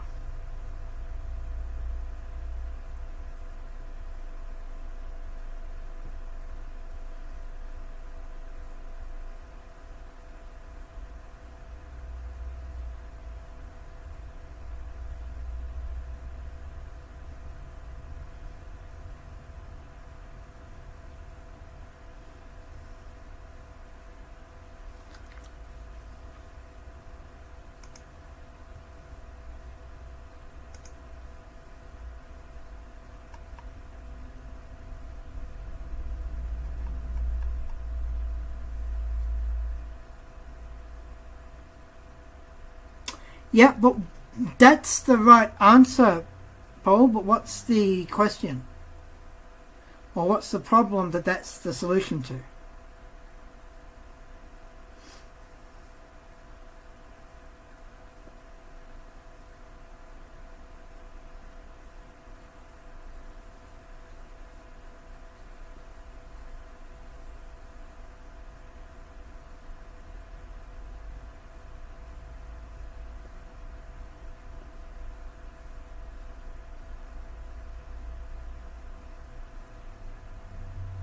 Correct, that is the right answer, because when you pass a pointer, just like when you pass anything into a function, you pass a copy.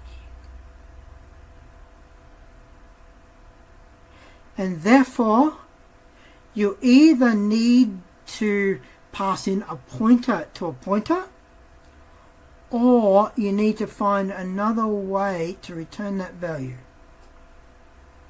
So the two correct answers here is, one is to make ints a pointer to int, and the other answer is in fact to return a pointer. Both of them would get full marks.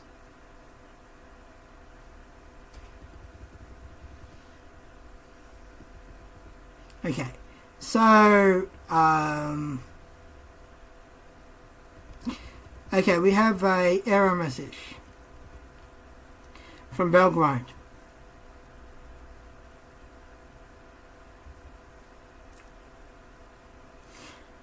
What would cause this? You try to be as precise as you can be, but you haven't seen the source code. But I just want you to make a guess. An educated guess based on your experience at using this tool in the course.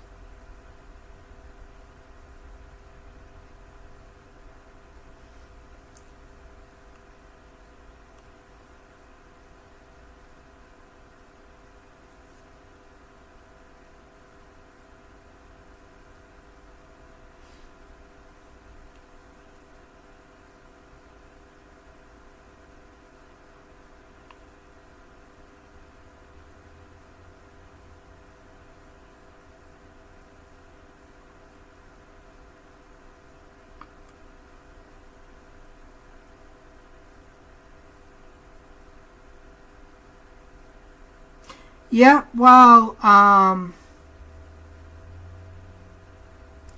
we can see that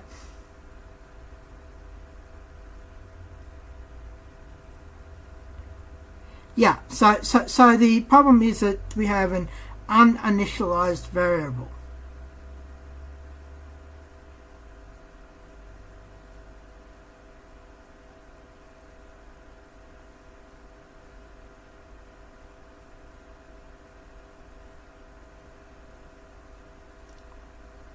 Yeah, so basically saying, oh, you have an uninitialized variable, and so anything could happen. Yep. So D, same as the last one we saw, right? Yeah. What about E?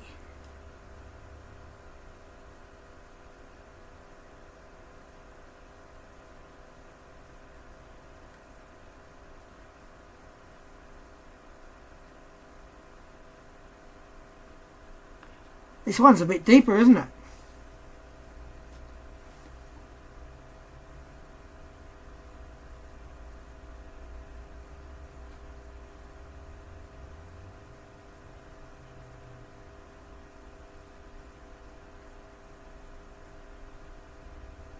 Yep.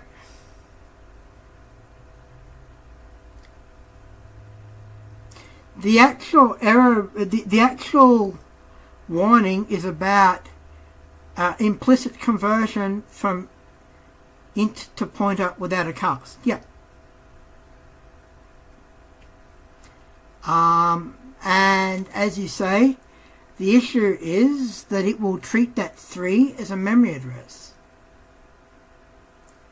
And you may or may not know this, but very small numbers are very rarely memory addresses you have a right to.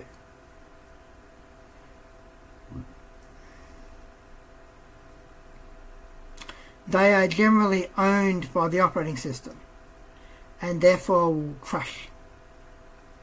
Yeah. Okay, well, let's see if we can... Okay. Here's another question we had. So, write a function that accepts a string and an array of char pointers and a variable that specifies the size of the array.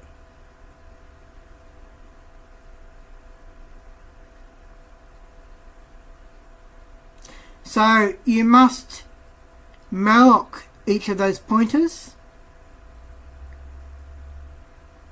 and ensure any functions, right? Ensure any function calls that may fail are tested. So here's an example of the level of validation I do expect. So if you call any functions and they might fail, you test them.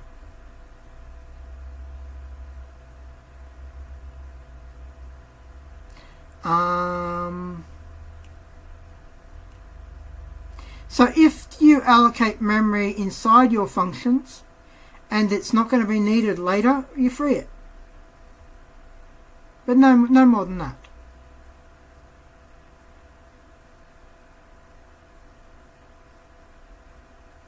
And so here's an example of file IO. Open a file and read it into memory. So the file contains comma delimited integers. Tokenize the line and convert these integers using string to long.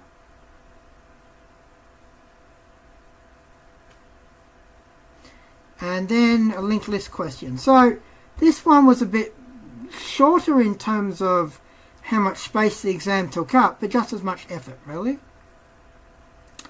So I have an array of students.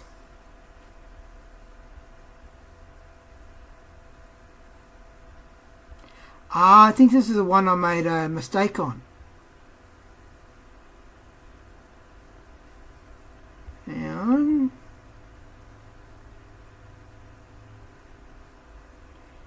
Yeah, I'd never defined the struct grade, or the grade node. You've got this grade list twice. Yep, and there was no no node defined. But guess what?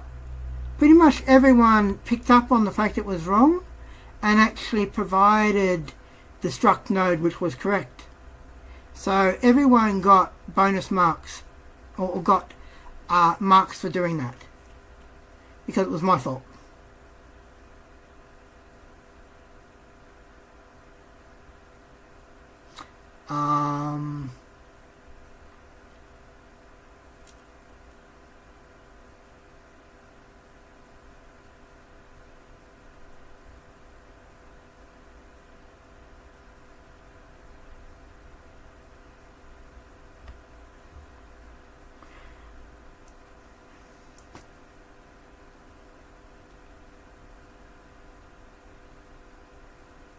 Yeah, no, I don't think so, no.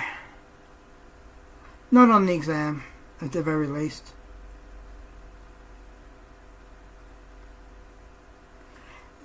One thing which disturbs me, though, is when people use p-error when there's no need to.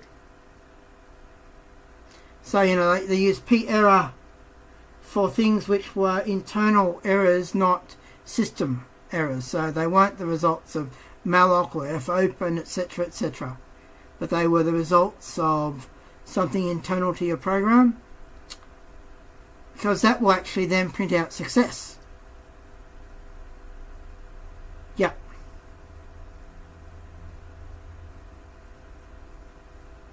Yeah.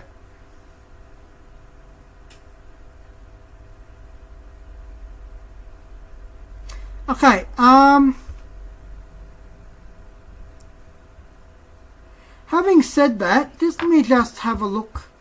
Last thing I'll do before I let you all run away, because I've taken up far too much of your time already.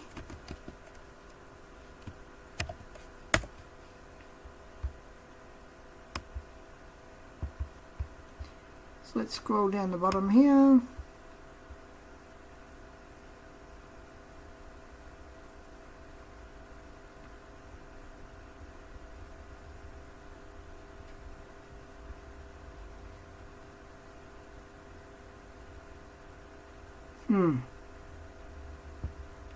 So I do actually have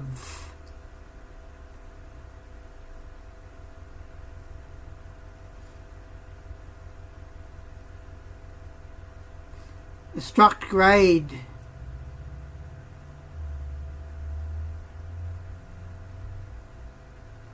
and I've got a struct grade node that I'm kind of assuming in the solution. So it's rare, like sometimes it happens that there are mistakes in the exam, and if that does happen, I will do my best to ensure that you are not impacted upon. That in fact you will get the results that you deserve given your effort. And you know, I've seen situations where I had something like this. So I've said that I didn't actually define struct node, so be a bit lenient with those marks because that was my stuff up.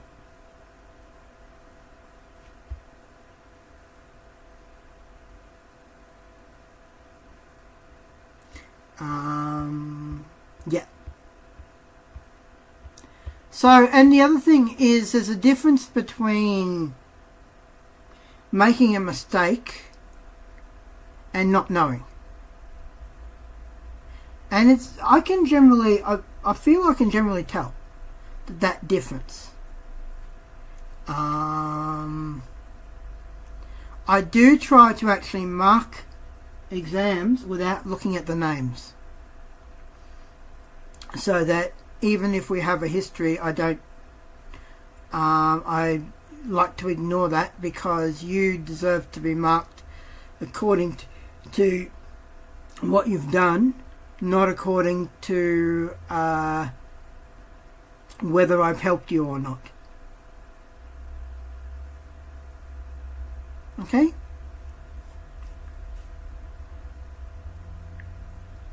So I will keep monitoring the discussion boards in the next couple of weeks, and I will actually try to get the exams back to you. Do you know what day you've got your exam? What day of the week?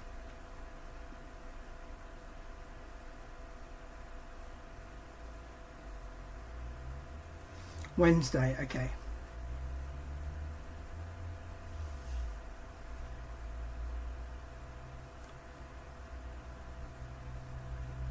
Do you know the date? That will help me a lot, actually.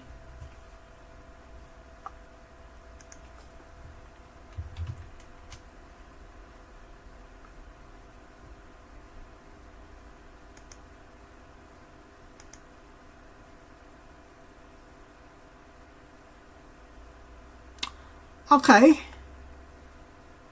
That's mid-semester break, so I will try to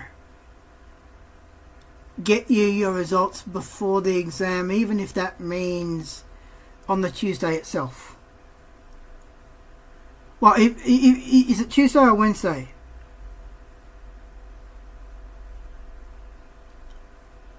Okay, so even if it means I get it to you on the Tuesday itself, but I'll try not, I will try to get them out to you on Monday. So Monday 28th. That's my target.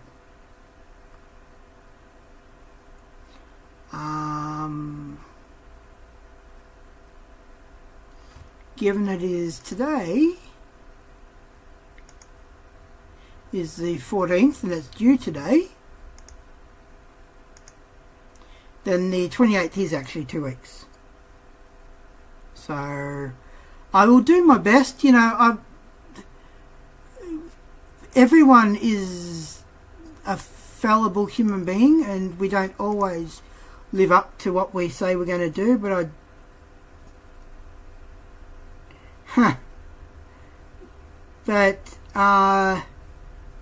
yeah, well, technically, given that the exam is worth 50%,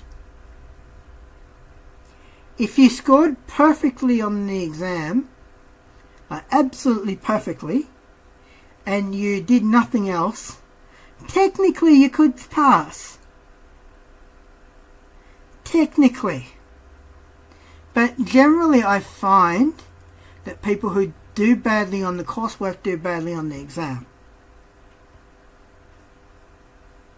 Generally people do worse on the exam than coursework.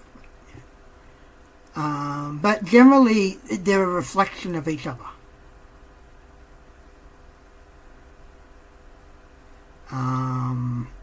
Sometimes people who are borderline fail make it up on the exam. So yeah, so I might just leave that there. If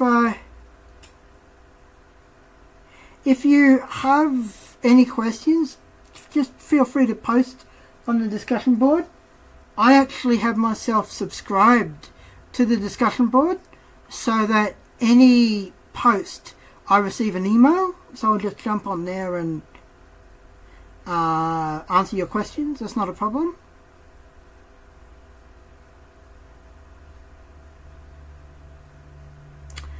I tend to waver between C and C++.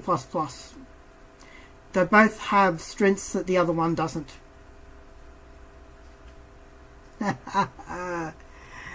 Yeah. And it's partially because I'm interested in operating systems and how they work. And I'm interested in things like memory allocation and how particular services are delivered to the user on a desktop. Arduino and that kind of stuff. System on chip. How would someone make like something like a new kind of guitar pedal? That's got programming in it as well. So they're the kinds of things I'm interested in. I can do web programming, but I don't really have much interest. Systems programming is much more interesting to me. A little bit of interest in games, but less so than system stuff.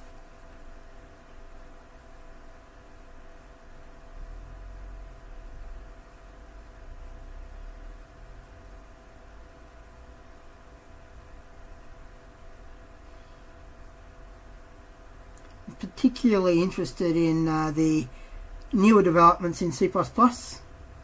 It's quite a different language to what it was 10 years ago. So, yeah.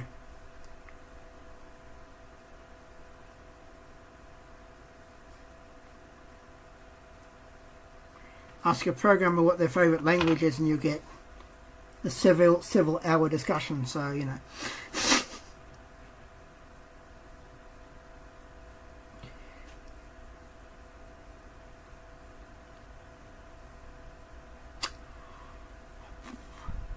Yes and no. There is a tendency with the modern standard to hide away some of that detail. But again, it is designed to be a high performance language, very much trying to get the most out of the machine. But you're slightly further away from the machine because of using objects and all of that kind of stuff.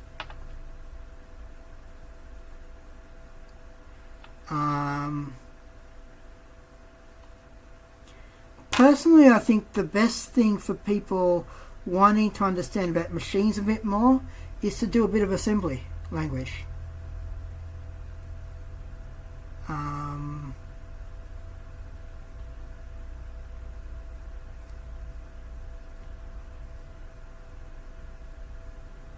And start to understand the relationship between what you're writing in C and the assembly language. And you start to realise actually C does a fair amount for you.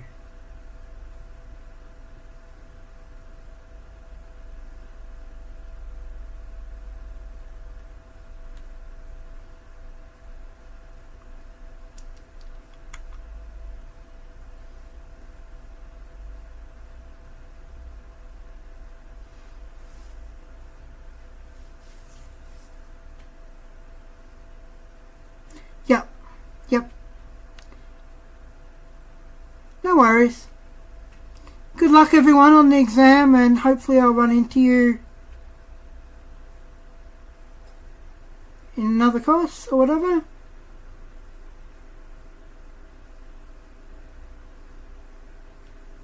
Ditto, yeah.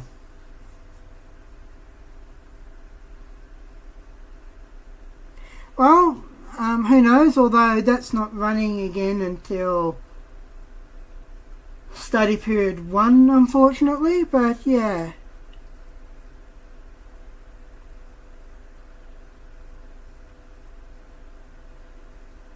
Well, hopefully I'll be there. I think I will. Well, you just need to keep using it. Write some code of your own, even if you're not studying. You know, look up some kinds of problems. Write, explore some libraries. For example, curses. If you want to do like a menu-based system in the console.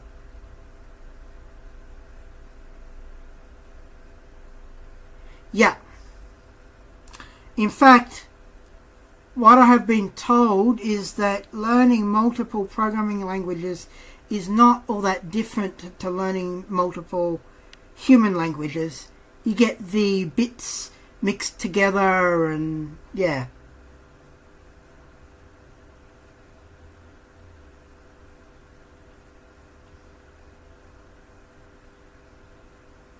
Well, actually, think about the fact that the way we've got you to do lists, for example, is exactly how that, like, there's a whole bunch of code given to you in an object-oriented language. So the this pointer and so on, it's no different to the code you've written. Because the only thing is that there's an extra parameter which is implicitly passed in, which is the instance. But otherwise, procedural and object-oriented are the same. There's just some additional services provided behind the scenes. That's all. And you can write fairly object-oriented code in C.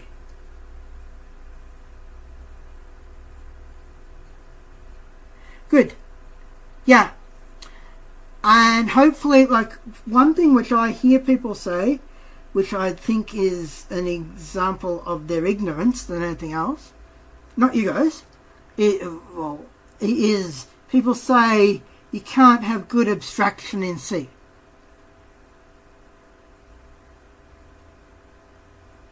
And I kind of go, wow, you just don't know the language. Yeah, the level of abstraction is not as great, but I think it's really just they haven't seen good code. But there's a lot of bad code out there, so yeah.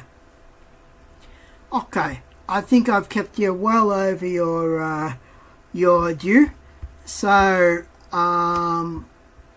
best of luck. And what I will do is I'll recopy these files back onto the server so that you have, if I've made any changes, you have the latest version. Okay?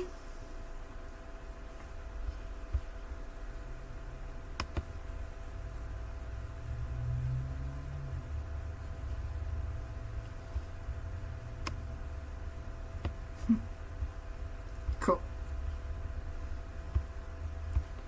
And let's pause that. Yeah. Cool.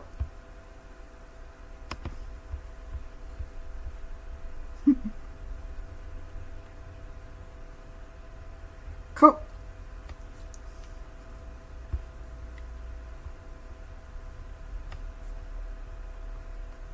Take care. Best of luck.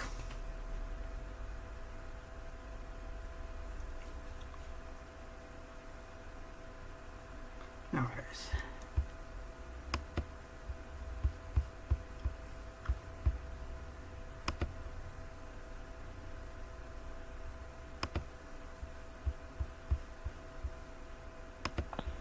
Recording stopped.